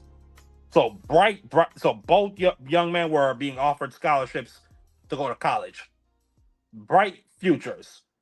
It was pouring, raining at this track meet that they were both at. For whatever reason, Karmelo Anthony's school did not have a tent. Karmelo Anthony and his other teammate, initially, they were in a dugout. So some school staff told them they had to leave that dugout. They left. Karmelo Anthony goes under Austin Metcalf's school's tent to get out of the rain. Apparently, he saw somebody he knew, shook hands with the guy. Austin Metcalf and other teammates on the team, they're telling Karmelo, you got to get up out of here. You got to get out of here. You can't be under our tent. Karmelo, according to at least his defense's statement, says, just don't touch me and we'll be cool. Austin Metcalf being 6'1", 180 pounds. Karmelo being 5'8". Austin shoves him, and Karmelo pulls out a knife and stabs Austin Metcalf in the chest. And by the way, so thank you for coming through, K-Love. I appreciate you so much. And please smash the like button. After that, Karmelo runs away. The police put hands on him. They grab him, and Karmelo even admits to it. He says, yes, I'm the one who did it. And he was very emotional. He was crying. He said, I told him not to touch me. Goes through this whole shebang, months and months, about a year, we're waiting for trial. They get to trial, and this is where I want to give my thoughts. Me personally, I have a big problem with the judge And I have a big problem with Carmelo Anthony's defense, at least from my perspective of what of the analysis I saw in this case, because this case was not open to the public. So firstly, to the judge, this judge is a fucking idiot, and this judge is full of shit. There was no black African American jurors on this 12-man jury. The only people of color you had, I believe, one Asian, two Middle Eastern people, and then I believe a Latina woman. And then you had I believe eight of the other people, or excuse me, 6 people were white men, and then you had 2 white women. So you had 3 black people in the final jury pool that were disqualified for the prosecution's reasoning is that they are educators and that they could be biased. And the judge went with that and disqualified them. So just off that, Carmelo Anthony was not judged by a jury of his peers. That's just number one. The jury took 3 hours to convict this young man. And then the judge not opening this trial to the public did a huge disservice. Because this is something that should be open to the public. This is not a grape case where you have a victim's identity who maybe needs to be protected. This should have been open to the public so we could scrutinize everything that went down in that trial. Then go into the defense. Carmelo Anthony's lawyer, fucking terrible. Trash. F plus. So, number one, not only did he not put Carmelo Anthony on the trial, which in the majority of these self-defense cases, typically the person on trial, the defendant, has to testify so that you can give the jury your point of view on what's going on what you were experiencing in your own mind. He didn't do that. He didn't bring up the fact that Carmelo Anthony has epilepsy. He didn't do that. He didn't bring up the fact that Carmelo Anthony had a hurt shoulder. He didn't do that. And he didn't bring up the size difference between Carmelo Anthony and Austin Metcalf. In Texas, self-defense is the standard for self-defense is you believe that you are under threat of serious bodily harm. If a dude that outweighs me by almost 50 pounds, taller than me by almost 5 inches, is walking up like he's gonna put hands on me, and I have epilepsy, so if I hit my head on the ground, I could start seizing up, or I could have an even worse injury to my shoulder. To me, that's grounds for self-defense. His lawyer brought up none of that. Then when they actually got to the sentencing phase, where the prosecution has a chance to speak and ask questions and to bring witnesses, and his lawyer had the chance to bring witnesses, his lawyer only brought his mother up and asked her a few questions. He said, Carmelo's remorseful about this crime, correct? Yes. Carmelo didn't really want to kill Austin, didn't he? Yes. And then sat down. Like, my mother is an attorney. My mother has defended people who've been convicted of shootings, or excuse me, not convicted, but who've been charged with shootings and robberies. Number one, and this is just my opinion, Carmelo Anthony's people, they should have hired a black attorney. That's just my opinion. Okay? I remember my mother had a case where on the east end of the island, you got a lot of the beach homes where the white people live. And they went to rob this old white man. And the dude was dead to rights. He was dead to rights. Like, they caught him. He was lifting this man's TV, and then he beat him up on the way out the door. But while my mother was talking to the jury in her closing arguments, she made like a comment about, and he went through the back gate while he was walking off the beach, which is like a big thing. The fact that these white people have a gate to the beach, which is like, that's a big thing about colonialism. the fact that you have a gated area for a beach, the fact that local people don't have a gated area to don't have access to your beach, made the jury, which was majority black, look at the white man like, huh. And they let the dude off. When my mother had a case where a young man was involved in a robbery, he was convicted. She didn't just bring his mother. She brought his mother. She brought his pastor to testify in sentencing. She brought all of his teachers who said he's a great young man. She brought his soccer coach. She brought people from the community who's known him since he was a kid. Man. And then the jury slapped this young man with 35 years. I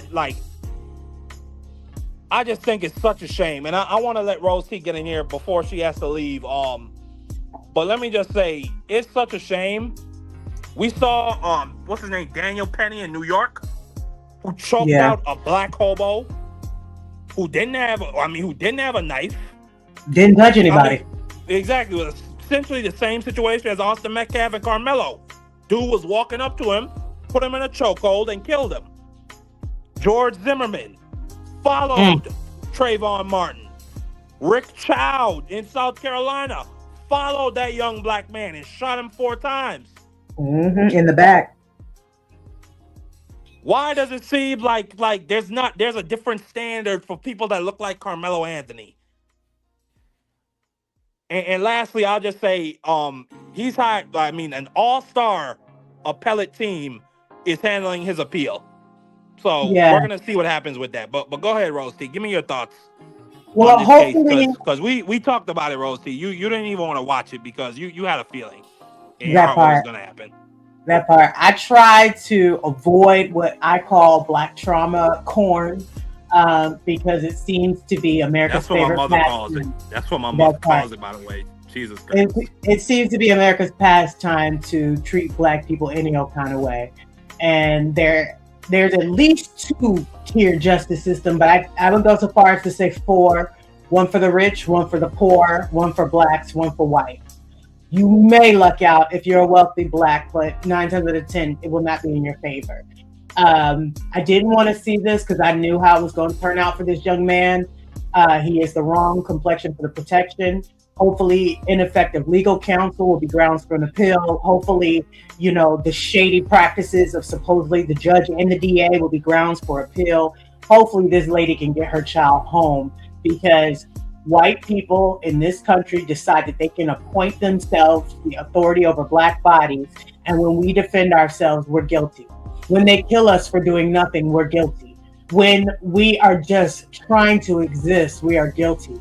I, quite frankly, am sick of it. I hate that I had to tell my young black sons, I don't care what the police do, say, whatever to you, arrive home alive to me. Do you know how much that hurts the pride of a young black man to have to kowtow to some piece of shit that doesn't like you just because you're black, and they see you 20 times older than what you really are. They see you as 30 times a threat than what you really are when you're really just somebody's sweet little innocent boy? Do you know how fucking emasculating that is for a young black man in America to be told, just take whatever? That is the worst thing in the world. And it's going to take black people to do several things. 1, get armed, get licensed to carry. That's going to make them go and start putting in more gun laws, because they don't want black people to be licensed to carry. Get life insurance, because once the insurance company gets tired of paying out these ridiculous life insurance policies for wrongful deaths of black people, they're going to start going to Congress and making them change the laws that cops can't just kill black people all willy-nilly. There's several things that we have to do to protect ourselves that white people don't have to worry about. They have what's called white privilege. It doesn't mean you have money. It means you have the license to go through this country without being already considered a threat, guilty, and taking down America. So I'm praying for this boy. If anything I can do to help this family, I'm going to do it. Get their awareness out, whatever the hell we got to do to get this young man home, because he was just existing, and because this young white man who should not be dead, But because he was told in this country you get to police a black body, he's not here anymore. And that's all I gotta say about that.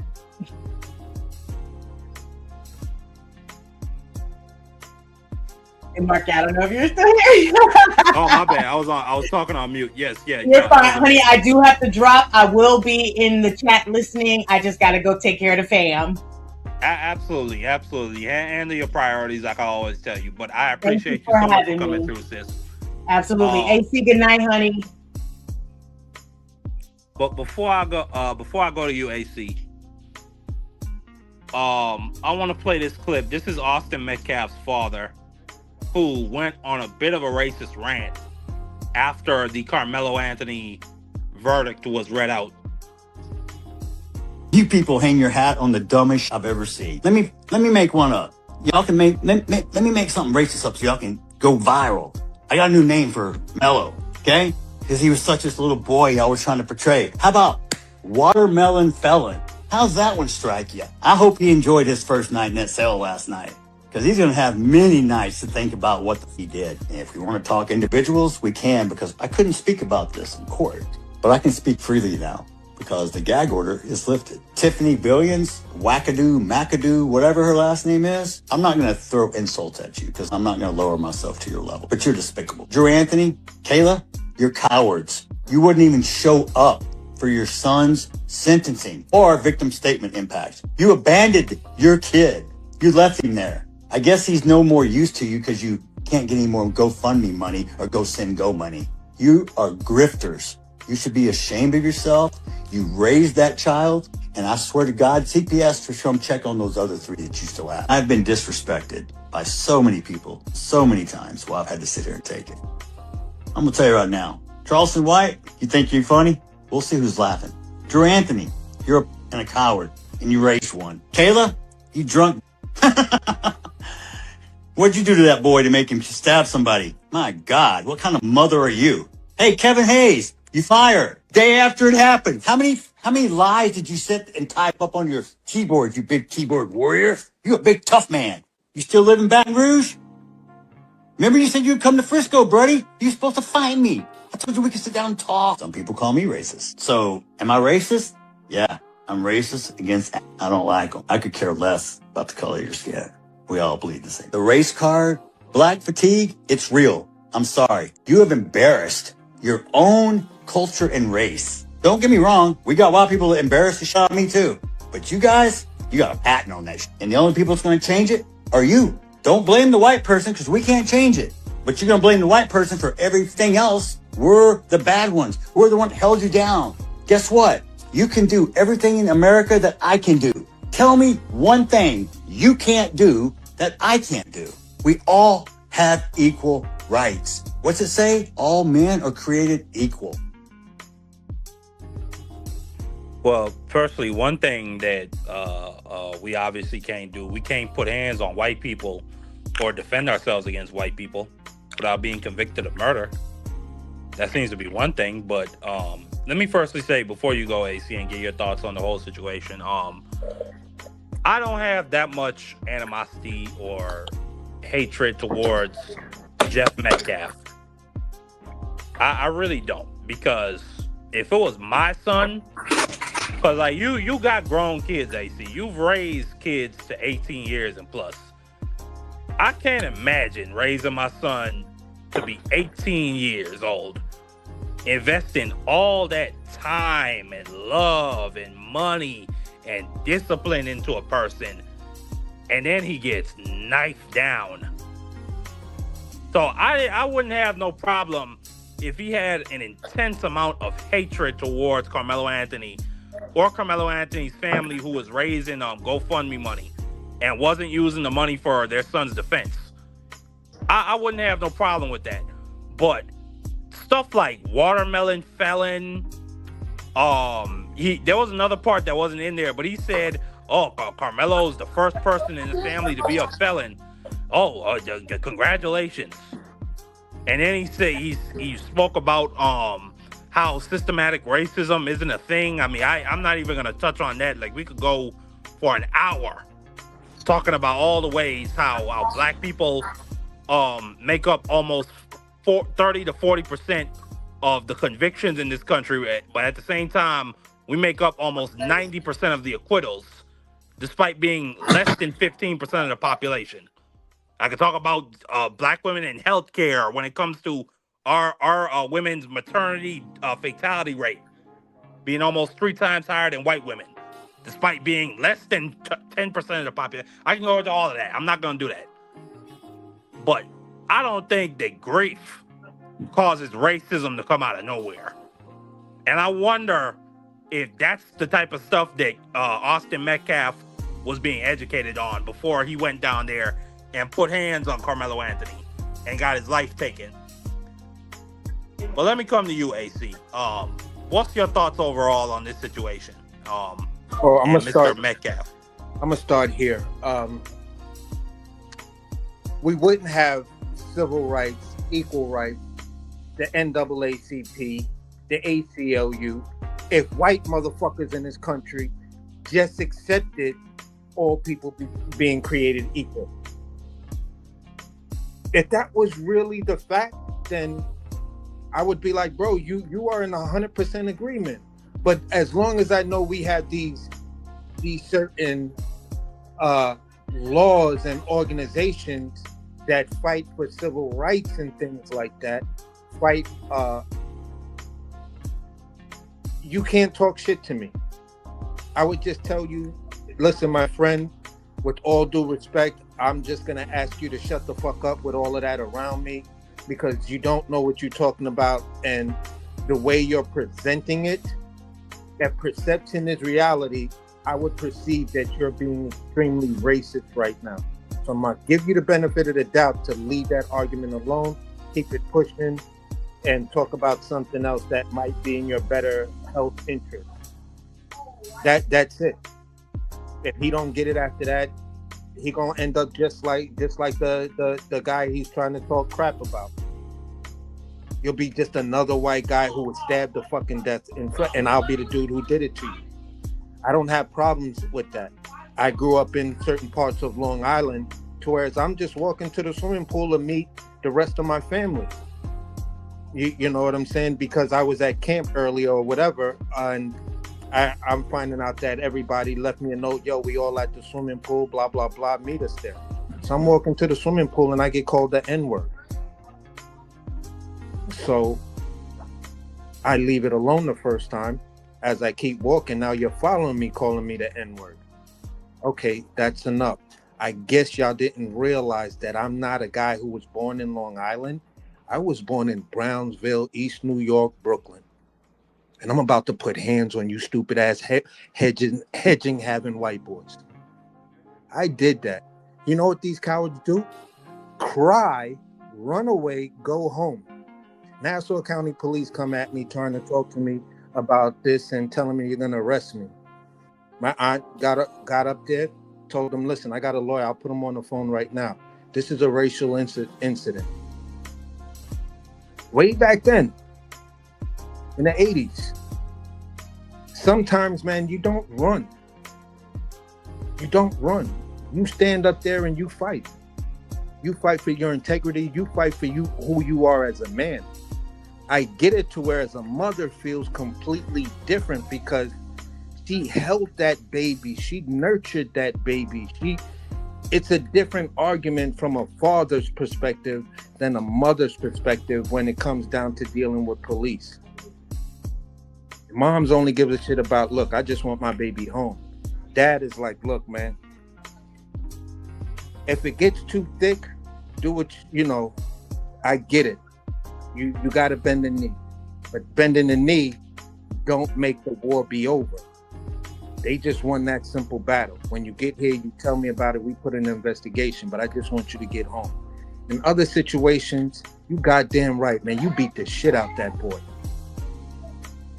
I don't give a fuck. Don't come here beat the fuck up by that motherfucker. And that's the way you get down. At least that's the way I was raised. And that's the way I raised my son. But I taught my son how to fight.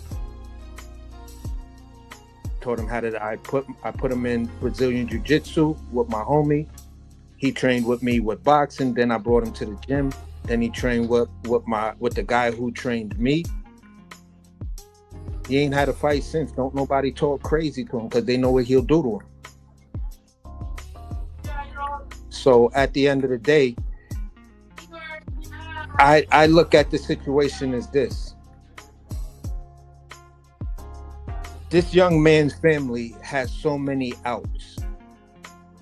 Because once you get certain facts established, then you know where your fight is.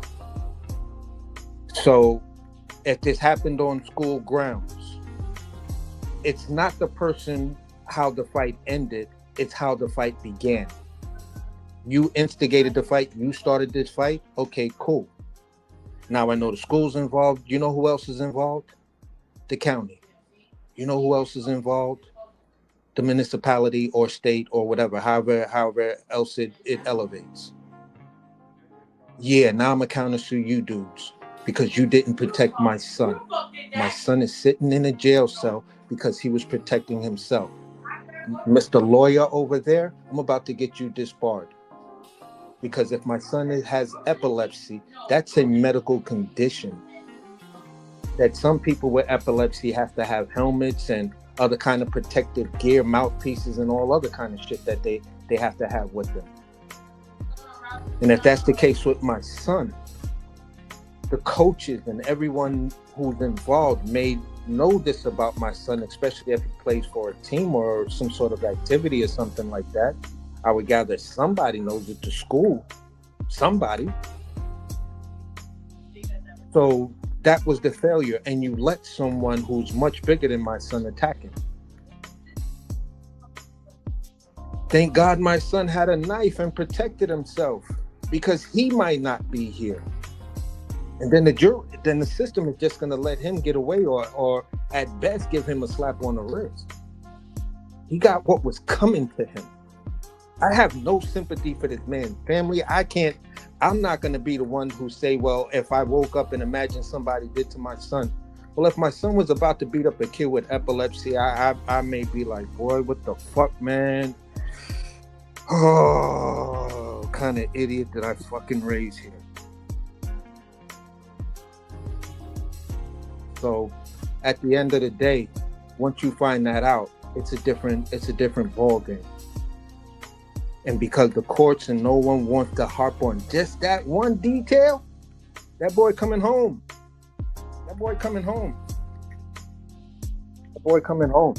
He's got so many different grounds to get this case like thrown out. I hope his family's talking to that ACLU and the NAACP because they have power and they have say in certain things like this. Make it as political as possible. You know what I'm saying? When Donald Trump administration starts trying to talk about it, then you've done what you needed to do. Because then all the real judges and all the real justice advocates are going to come out and they're going to be like, we got to get this young man out of jail. He's an epileptic. Why is he in jail? That's even more dangerous. Now y'all may have committed him to a death sentence because what if they don't understand him and some dumb inmate just walks up to him and want to start a fight with him? What if they try to extort him and tell him, listen, your mom's got X, Y, and Z to get this money in my account, my commissary account. If you don't do it, then blah, blah, blah. Kid don't do it or it's late or whatever. They go upside this kid's noggin because it's nothing but cement and metal in jail. You tell me what cushion corners you got in jail. It don't exist. So the court system said, you know what? For taking his life, we're gonna put you in a death sentence of 35 years. Because I don't know how an epileptic is going to do 35 years without somebody going upside his noggin. That's just my reality. So, hey, listen, I'm just like, bro, you're going to be home soon. If I was in jail and I'm still me, and you come across, you being processed and be like, look, young man, I done seen your joint. Stop worrying, man. There's a lot of jailhouse dudes that'll give your mom's precedence because you shouldn't even be in here right now. At most, they should have gave you, some deep ass like 10-year probation. It's your first offense, homie. You're an A student, all of that, man. Come on, man. Don't worry about it. Nobody gonna harm you in here. You're gonna be all right. We're gonna get you home. That's our mission. We're gonna get you home. You don't belong in here. We can find somebody like that, and probably will be a couple of OGs in there that sit down and watch the news like that, wear them little glasses and look at the top of the glasses, swole. Let's be like, that's that little boy right there. Yo, CO, make sure he in my dorm or on my floor. I ain't trying to see nothing happen to him, or we gonna turn it up in this jail. And that's how it really, really go down like that. So he gonna be all right. He gonna be all right, and he gonna be home. He going to jail as a hero. Trust me. The biggest problem he got is maybe a couple of white inmates and maybe a couple of weird ass COs. But the inmates, the black inmates, they got him. Gonna be like, yeah, all right, man. You're a smart dude, man. You don't belong in here. And that's the thing some people don't understand about the most hardened criminals. They got a soft side. They know justice. Just what I did is different. I understand what I did. But when they're good people that come through these jail walls, they don't deal with them like that. You're a good dude, man. Get this dude the fuck up out of here. Like, yo, you right here. I certainly hope so. That's one of my hopes, AC, is that especially the blacks in I can pretty whatever much tell you it's a correctional promise, facility he's bro. going to. I can pretty much tell you it's a promise. Even with some of the black COs, they gonna look at it and be like, nah, they did that boy wrong. Yo, we gonna put him in this dorm because we know he with all the good people that's gonna protect him, make sure he eat well, and give him good advice on how to get the hell up out of here. He in good. I'm not trying to say it like it's a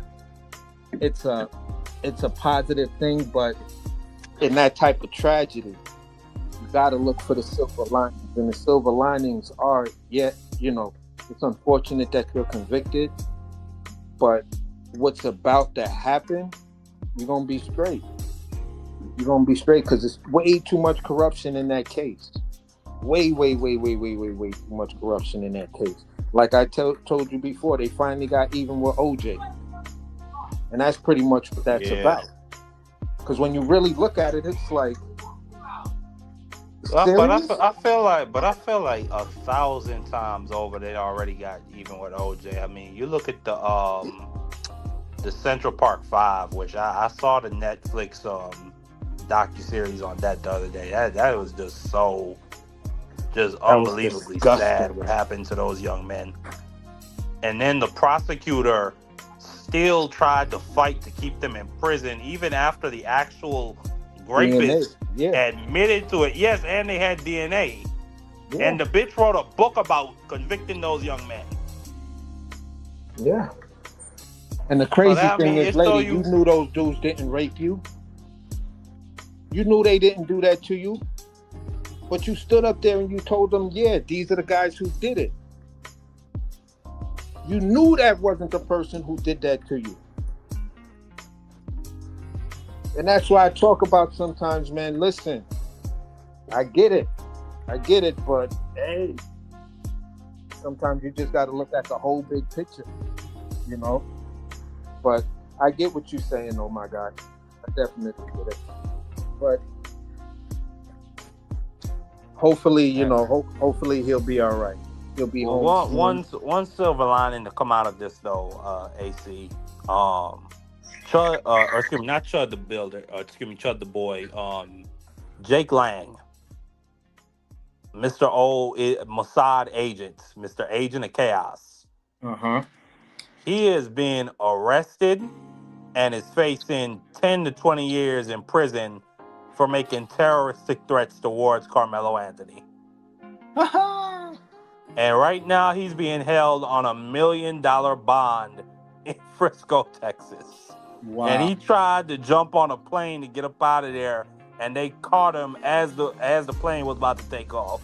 Getting new details obtained exclusively by CBS Texas. Court documents revealing that a prominent right-wing activist has been charged with making a terroristic threat to allegedly kill Carmelo Anthony. Jake Lang spent 4 years in prison for the January 6th attack on the U.S. Capitol. Our J.D. Miles with the exclusive new details from the Cullen County Courthouse. We reported on this arrest last week, but up until now, it hasn't been revealed what led to it. Jake Lang was out here earlier this month with hundreds of other demonstrators. We learned today from court documents he was reportedly recorded on a live stream video saying that he was going to kill Carmelo Anthony with a gunshot to the head. Fix your culture. Fix your culture. These are some of the videos that show right-wing activist Jake Lang confronting supporters of Carmelo Anthony outside the Collin County Courthouse on the first day of testimony in Anthony's murder trial. It was on that day, June 4th, when authorities say Lang was recorded on video saying to someone, "He won't be playing basketball. I will be waiting outside this courthouse." Guess what? Headshot done. Authorities say an unidentified individual responded, "So you going to kill Carmelo Anthony?" To which Lang reportedly answered, "Yes, yes I will." The Texas Fusion Center, which was covertly monitoring the courthouse for threats, along with social media and live streams, used facial recognition technology to identify Jake Lang as the person on the video making the threat to Anthony's life. The 31-year-old from Florida was arrested while trying to leave the state and has been in the Collin County Jail with a $1 million bond charged with making a terroristic threat. It's a felony that comes with a 2 to 10 year sentence if convicted. Here is a recording of the live stream which got Lang in serious trouble. And I'll be right here too. And I'll be right here too. So you gonna kill him? Yes. So you gonna kill Karmelo Anthony? Yes, I will. Lang has a history of arrests since he was pardoned by President Trump after spending 4 years in prison for the January 6th, 2021 riot at the U.S. Capitol. At the time of this latest arrest, authorities say Lang was already violating a criminal trespass warning he received outside the Collin County Courthouse 2 days earlier, which banned him from the property for 30 days. CBS News Texas discovered that Lang has an online fundraising account that's collected nearly $50,000 on the exact same crowdfunding website as one that just days ago shut down an account to collect money for the family of Carmelo Anthony. Lang is scheduled to appear for a bond hearing tomorrow in the same court in front of the same judge, John Roach Jr., who presided over the Carmelo Anthony murder trial. In McKinney, J.D. Miles, CBS News, Texas. So just beautiful. Like one silver lining to come out of this. Obviously, Chud the boy. I mean, we see what he going through back there, Mr. Chimping out. By the way, people keep coming left and right. A casino offered to pay the full $1 million bond for Chud the boy, and the judge is looking for any reason to say nope, nope, nope, nope, nope. A YouTuber came forward, said, "I'll pay the 10%. Nope, nope, nope, nope. I'm not trying. Nope, no sir. Nope, nope. You staying your bitch ass right there in that fucking jail cell with big old Bubba who wants to have kids with you." Yeah, no. Nope. He probably put the type. If he's saying bail to the 10%, then he might have just kept the bail at a straight. You know what I'm saying? 1 million over 1 million. That means you can't go to a bail bondsman. You know what I'm saying? You need the actual million, and then you have to verify where the million came from. Yep. And he said it himself, like, I mean, we're just in trying to build this case. The judge is slapping down all these random people that's coming up to pay the full, to pay the $100,000. At least with one of them who's a YouTuber, he said, "I'm not in the business of creating charities out of people." Like, I feel like they really just want to stick it to these two idiots, especially these judges who they're like, yeah, we might, send we might send on average, a few dozen darkies to prison for the rest of their lives, every week or so. But these couple of idiots, I mean, they're just making it way too loud. So, we'll stick it to these two dummies. Then, just before I let you, give your comments on Jake Lang, you know, Mr. Talmud, Mr. Mossad. I just want to replay this video. I mean, this video is like warm cocoa to my soul. Go back, AIPAC, go back. That's the AIPAC building right there. White Christian men are not going to sit around while you turn our children into a bunch of nigger lovers. Minneapolis City Hall will be burning Qurans, standing up against the Somali invasion of Minneapolis, the immediate deportation of Ilhan Omar, and the arrest of the scammer Tim Walz. Come join us 1 p.m. here, Minneapolis. I think you're even further to the right than you know who talked like you. White Americans, we deserve our country back. A few moments later. He's still trying to become a big boy. Jake, why do you piss your pants, Jake? Jake, you suck so bad, even ICE won't hire you. Get out of our city, you rascal.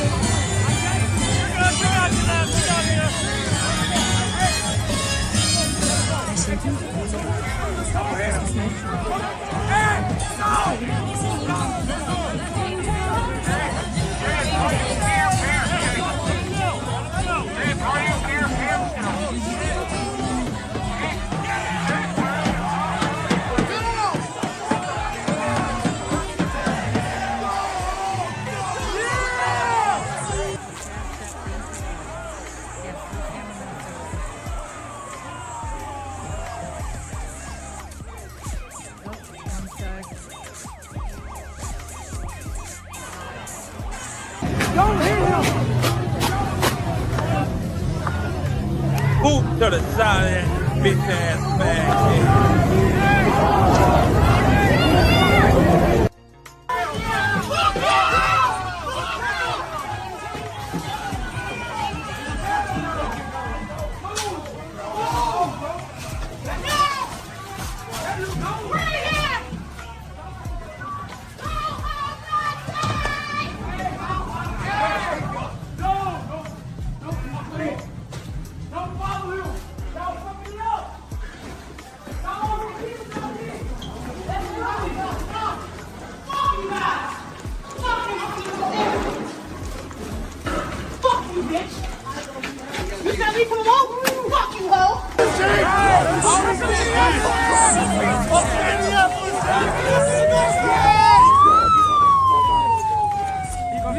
Ah, Jake, you thought it was a good idea, didn't you?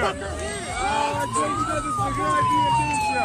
All that shit talking. Hey, Jake, here, bring your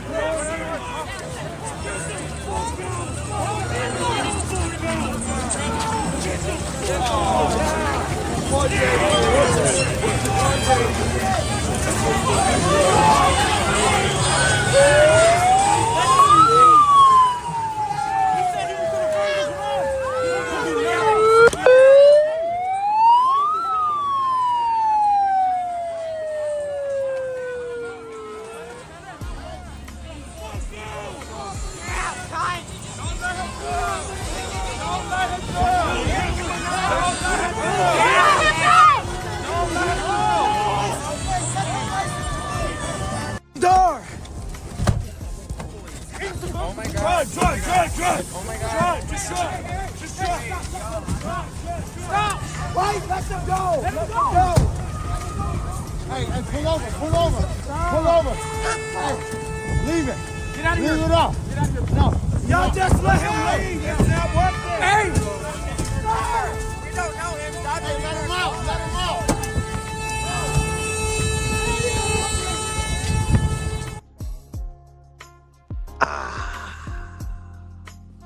You know when like it's cold, it's the winter, and you just take like a good old sip of some hot cocoa or some good coffee AC?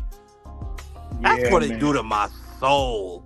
Watching Jake Lang get beat to death, dragged through the streets after talking that good shit about we're gonna be burning Qurans and deporting Ilhan Omar. And all those black Muslims came out there and said, motherfucker, what? And all his little henchmen and minions You know, they disappeared when that fucking crowd started to form.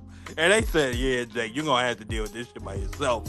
All that tough talk about being a soldier of the white race and safeguarding the future of the children of the white race.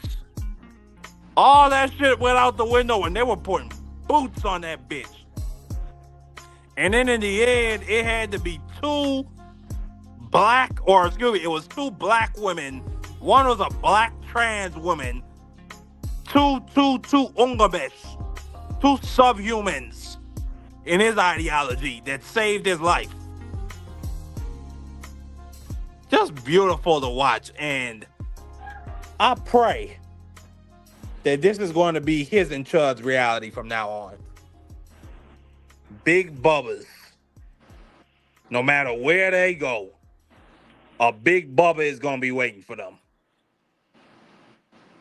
And I would just like to also say, before you give any thoughts on Jake Lang, I mean, Jake Lang is another shining example of the January 6th pardons that Donald Trump gave out.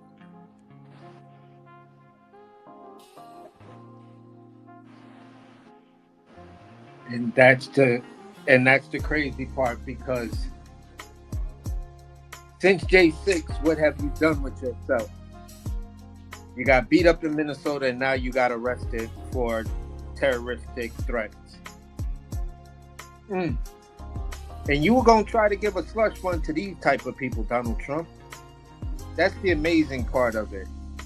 You're one. Did you hear about the one? Did you hear about the one boy who was touching on underage little girls, and told the little girl that if you stay quiet, I'm gonna put it in my trust when I sue the government that you get my money from the slush fund? Wow. No, I did not. That is... Bro, Todd Blanche, Chris Van Hollen asked Todd Blanche about this under oath, and Todd Blanche acted like he knew nothing about it and refused to say yes or no whether that individual would be getting money from the slush fund. So I just want to make sure you're aware of that. Our tax dollars are going to PDF files and Nazis. That is just disgusting and crazy. But at the end of the day, he's an idiot that has not learned his lesson. You know, you get a break, you get a reprieve. Then you go to Minnesota and get beat up, where, you know, beat to death. If it wasn't for a couple of good dudes that just didn't want Minnesota to have that type of dirt on Minnesota, they was like, look, bro, you just gotta go, man. Just get them out of here. We not doing this to protect you. We doing this to protect Minnesota.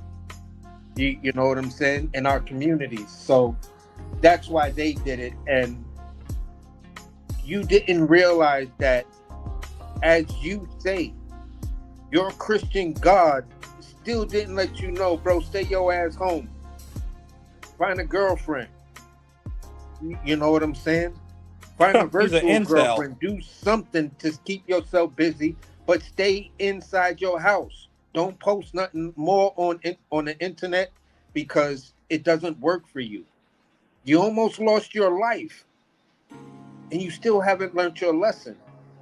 And your God failed you because your God it showed you the sign and you chose to ignore it. So I don't know if this is the thing now. You go to jail for this and some inmate really, really gets on you right now. You know what I'm saying? And even though you have the big brown dude, it could also be a big white dude with Aryan Nation tattoos that'll just still look at you and be like, you still got a pretty mouth. You know what I'm saying? So at the end of the day, there are no guarantees, bro. There are no guarantees for you, because they're going to look at you like, of all the different ways to deal with a goddamn nigger, you went out there and you did that type of dumb shit that ended your black ass up in here. I mean, ended your white ass up in here. I mean, listen here, pal. You got away with the J6 thing, and you almost lost your goddamn existence in Minnesota, and you still out here fucking with these niggas. Somebody need to fuck some common sense into you, boy. That's what need to happen. Yeah, boy. Go ahead and toot it up right over there. Common sense into you, boy. Go ahead and toot that shit up right over there, boy. Let me And see how you do that thing. Hey. As a matter of fact, I'm gonna be taking your goddamn dessert. Exactly. And I'm just like, bruh, hey, in that type of situation, that type of stupidity, them real Aryan Nation white boys gonna be like, you just make all white men look bad right now. That's all I'm finna tell you right now. You just make them all look bad right now, and you got to pay. You have to. we need reparations. You know what I'm saying? So yeah, you might want to make that a big white guy with some Aryan Nation joints, and he gets crying like, I thought the white people was on my side. I was doing it for y'all and MAGA. You know what I'm saying? And you just found out. So hey. Yeah, that's kind of the way I see it. So at the end of the day, bruh, these type of dudes that are doing this dumb stuff because they think it gains them brownie points with Donald Trump and the administration, and they think they're the servants of, you know, owning the libs. You know what I'm saying? That whole philosophy of just saying you're owning the libs, it's basically you're saying you're trying to troll me. And if I don't respond to your trolls, then what do? You go out and you do some dumb shit and get yourself arrested. Yeah, you owned me. Brilliant. But you the motherfucker that's gonna spend some years in jail. But you own the lid. Brilliant strategy, bruh. Keep up with that. I hope more of y'all try to own the libs. You know? And that's the only thing I could say about it. It's just, you know, it's just the stupidity of a philosophy that was stupid to begin with. It was childish and stupid, and you had grown men and women buying into it. You know what I'm saying? Let me go up to a gas station, you know, that my buddy may own. We got the little cards. I could put the little price tags and be like, owning the libs, gas prices are really down. Don't believe the fake media. Yeah, okay.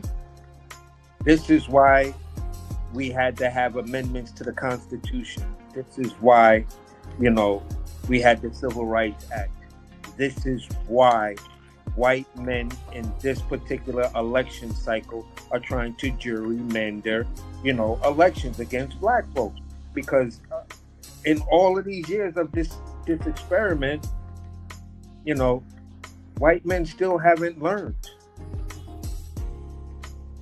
This is not a fight you can win anymore. It's not a matter of going back to something anymore. You have to accept it as it is.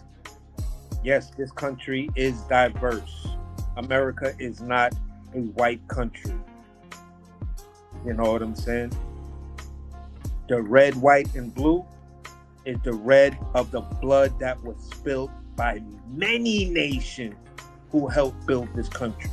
The Chinese, the Japanese, the indigenous, blacks, many whites, Irish, Italian, Latin, Mexicans, Puerto Ricans, Dominicans, El Salvadorians, Hondurans, Caribbeans, Jamaica, Trinidad. You know what I'm saying? Tobago. You know? Jamaica. The world has built this country. The white is supposed to be, we see no color. There is no color because we all have the same color blood. The stars are for what we all can achieve in the blue skies. We can all achieve greatness. We can all achieve those same stars because we gave our blood and we see no color. That's the 2026 way of seeing the American flag, but you stupid motherfuckers don't see it that way because you can't get past your own filters. It is what it is, bro. Well, I still have hope, especially with what's coming with AI, that one day racism will be a thing of the past, that white people will get over themselves, that they won't lose their minds when a woman, Latina president, maybe AOC becomes president in the future. They won't lose their minds when a black man became president and they respond with just just like the most bottom of the barrel, degenerate, nasty, stupid human being that they could to put up as their leader. I pray and hope that we get to a place like that in the country, in this country, because this is the greatest country in the world.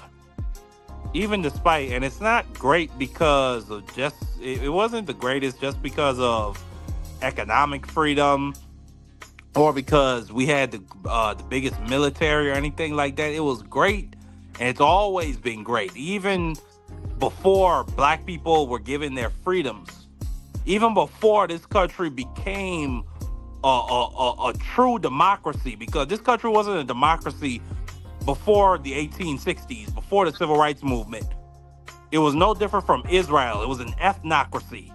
It was a racial hierarchical republic where large swaths of the population were withheld from voting and were withheld from political power because of the color of their skin. And the principles that we had when the founders wrote that document, that Declaration of Independence, that philosophy of John Locke's liberalism, that all men are created equally in the eyes of their creator, that all men have the right to voice dissent against the government, that all men have the right to be protected under the law, regardless of skin color, economic class, or sexuality. And it took a lot of time, it took a lot of progress, it took a couple of wars with the Native Americans as well as to free black people before we finally got to that place where we're somewhat cool. And I still have faith that we're going to continue to grow and get better, and that people like Jake Lang will be a thing of the distant past that we're just going to laugh at. Yeah, old thoughts. And say are sad. Yeah, we got to get rid of old thoughts. Now, there was one thing that you mentioned in there that a lot of times I think many people misread that.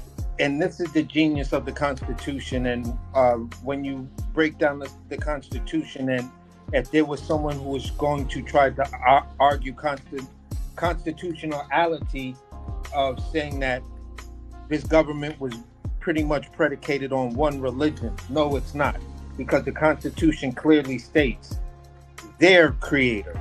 In the eyes of their creator, yes, all men are created. So that means you're dealing with there is not singular. There is multiple. There is a word that you're talking about multiple instances. It could be 2, it could be 5, it could be thousands, it could be millions. But if each person has a different belief in there and they have a different creator, hopefully, being in this country, they will adopt the same notion that no matter who your creator is, we're all supposed to look at it as all men are created equal. Your creator created you and me and all of us, but there are certain tangibles that make us all equal, so therefore we all must be created equal. And when you're talking about the liberalism or your constitution rights and things like that, it clearly states that there were certain things that were there that were actually put in by these group of white men, majority of white men, who put it together, and they understood that we have blacks here. We have people from other countries here that believe different things. We have the indigenous population here. So this is a new experiment, a new government. So we're not going to put it in as we're going to list each one, but we're just going to put it in language that says there. And this is where we tend to look at it and be like, then how did we fuck up so bad with Jim Crow, slavery, and all of these other things? When if you're going to use the Constitution, it's in plain language right there. Those two words. That's the thing though, AC. It's like people have like certain ideals.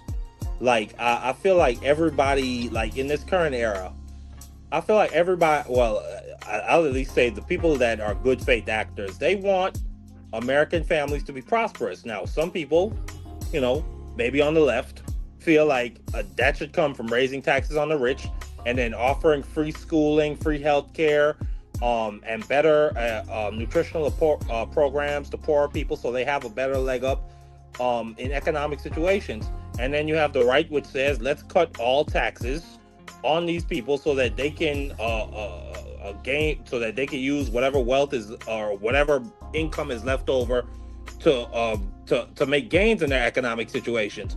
So you have one principle, but then you have two sides to that coin of how people look at it and how they want to implement it. And that's the same thing how it is with freedom. Okay, the only difference is on one side of the coin, freedom is what led to the abolition of slavery, and on the other side of it, freedom, at least from the Confederates' point of view, they believed they had the freedom to own human beings, or to own black people, at least in general. And so we had a war to figure that out. And hey, I'm like, the progress we made, I don't believe that even with an orange idiot as big as this, even with the Civil Rights Act being repealed, I still think we're gonna be all right.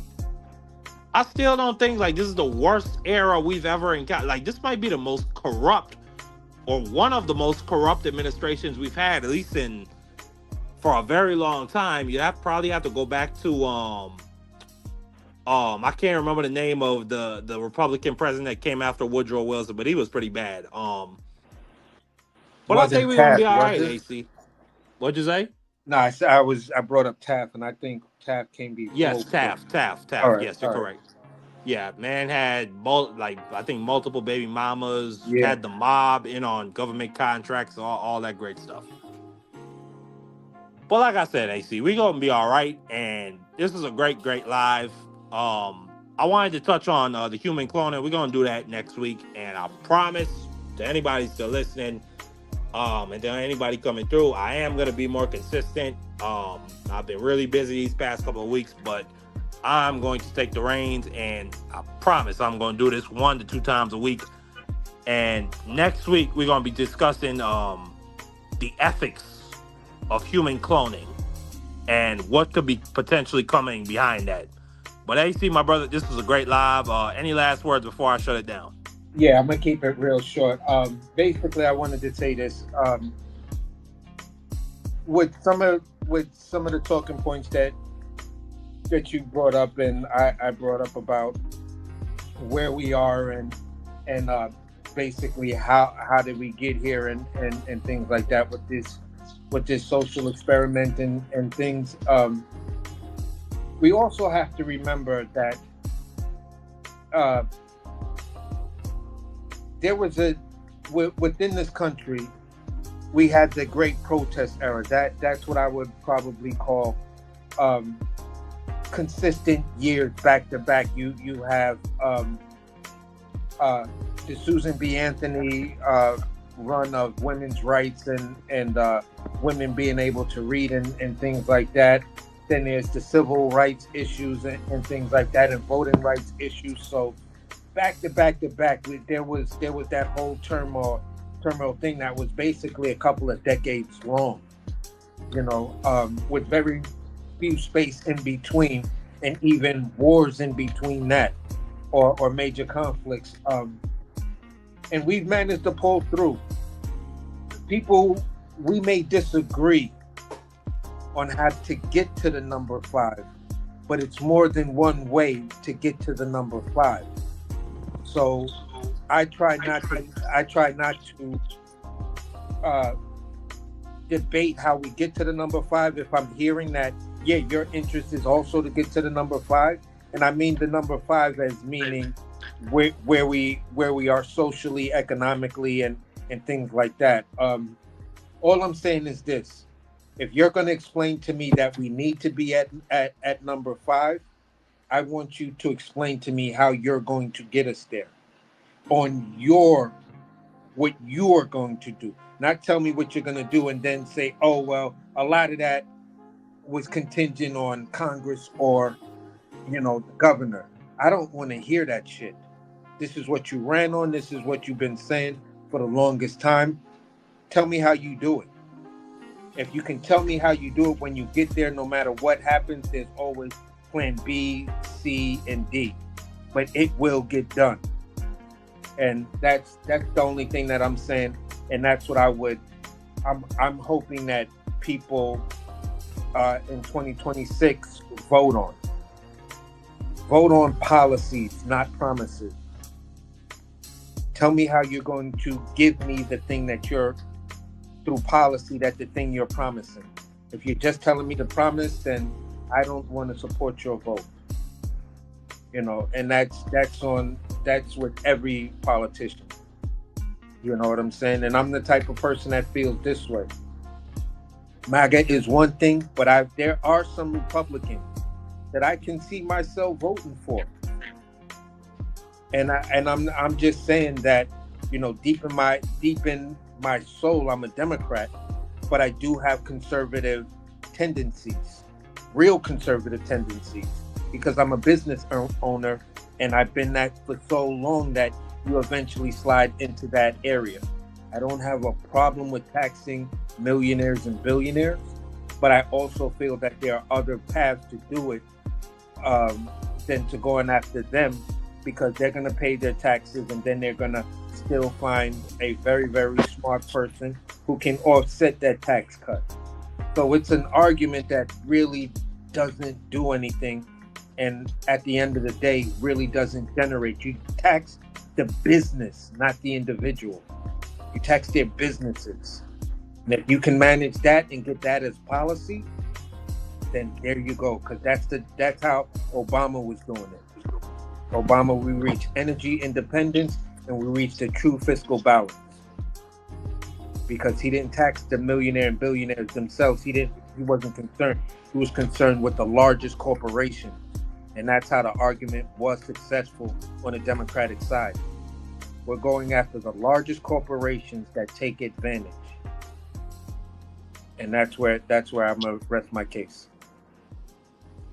Absolutely. I'm a little bit farther to the left on certain issues. I still believe I don't believe in total collectivism and socialism, but I do believe our mineral industries, our oil industries, I think that should be nationalized so that we can bring in more government revenue. But hey, that's just my opinion.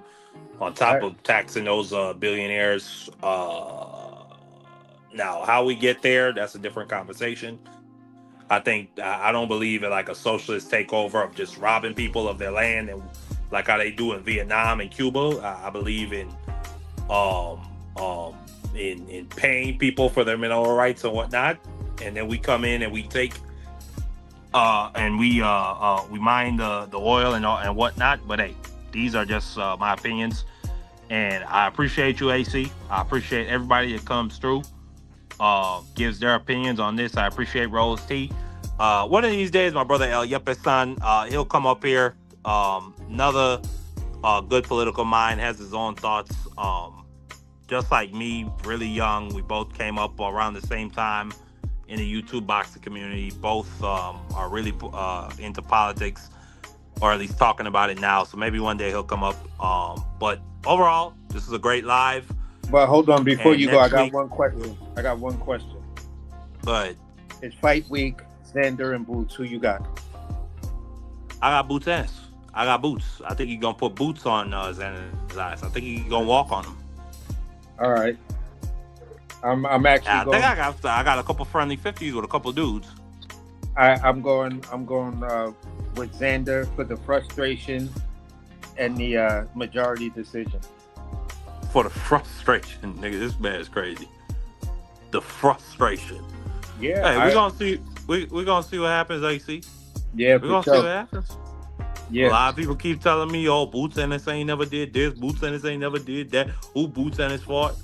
Well, just like Bud Crawford said to Canelo, just like Bud Crawford said when he fought Earl Spence, after I beat you, you'll just be another nobody.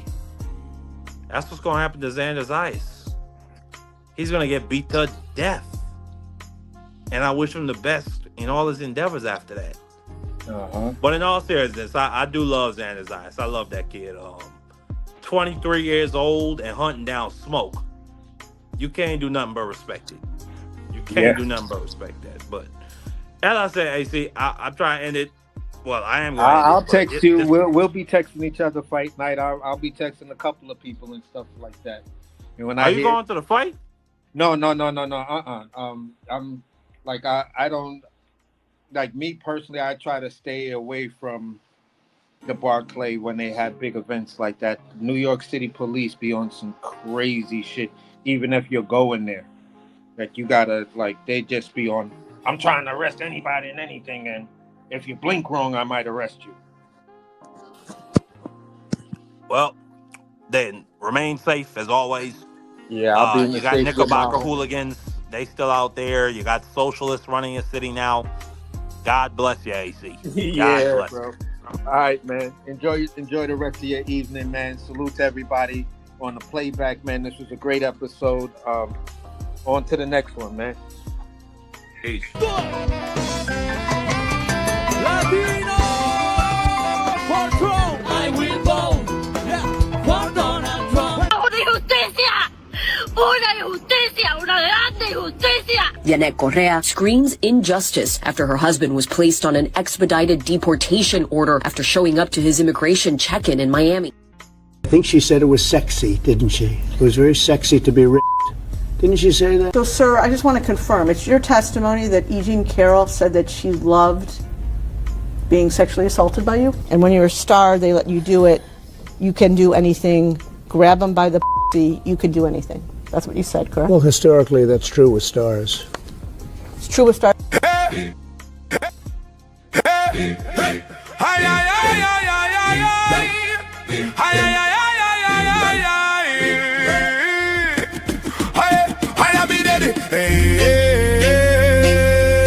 From the island breeze to the big world wire.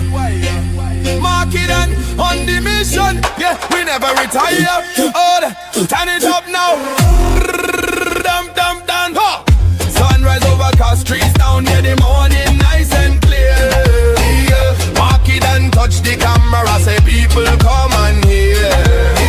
On the YouTube channel streaming truth straight through the flame. No fancy talk, just real talk. Calling out the game. Me say look how the system does press down on the poor, but we go stand up strong. We go open every door from the fish market corner to the sell out and free market. And a vice for the people that easy legacy. Market on fire in the wire. Light it up, let it go higher. Rhythm pump like the heartbeat. Truth burn like fire from St. Lucia to the Virgin Isles Sea. Market on standing up for you and me. We no bow, we no break, we no bend, we no hide. We fight for the people with the truth as we guide. Yeah, we sing it loud, let the whole world see. Freedom for the voice, it that what ba ba ba ba ba.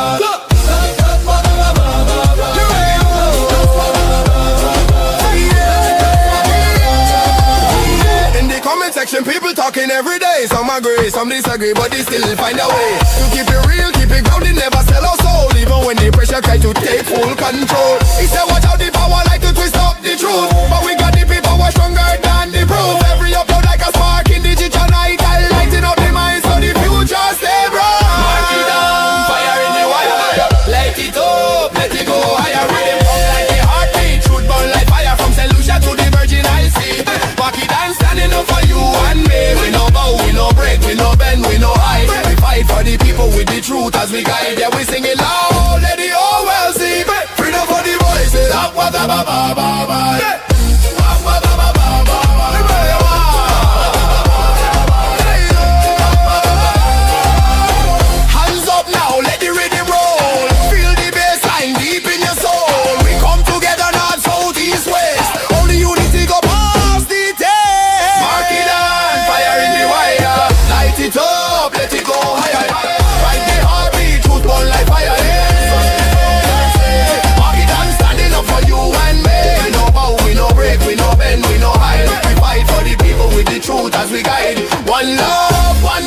and destiny. Yeah, prepare. Ba ba ba ba ba ba.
Ay, ay, ay, ay, ay, ay, ay.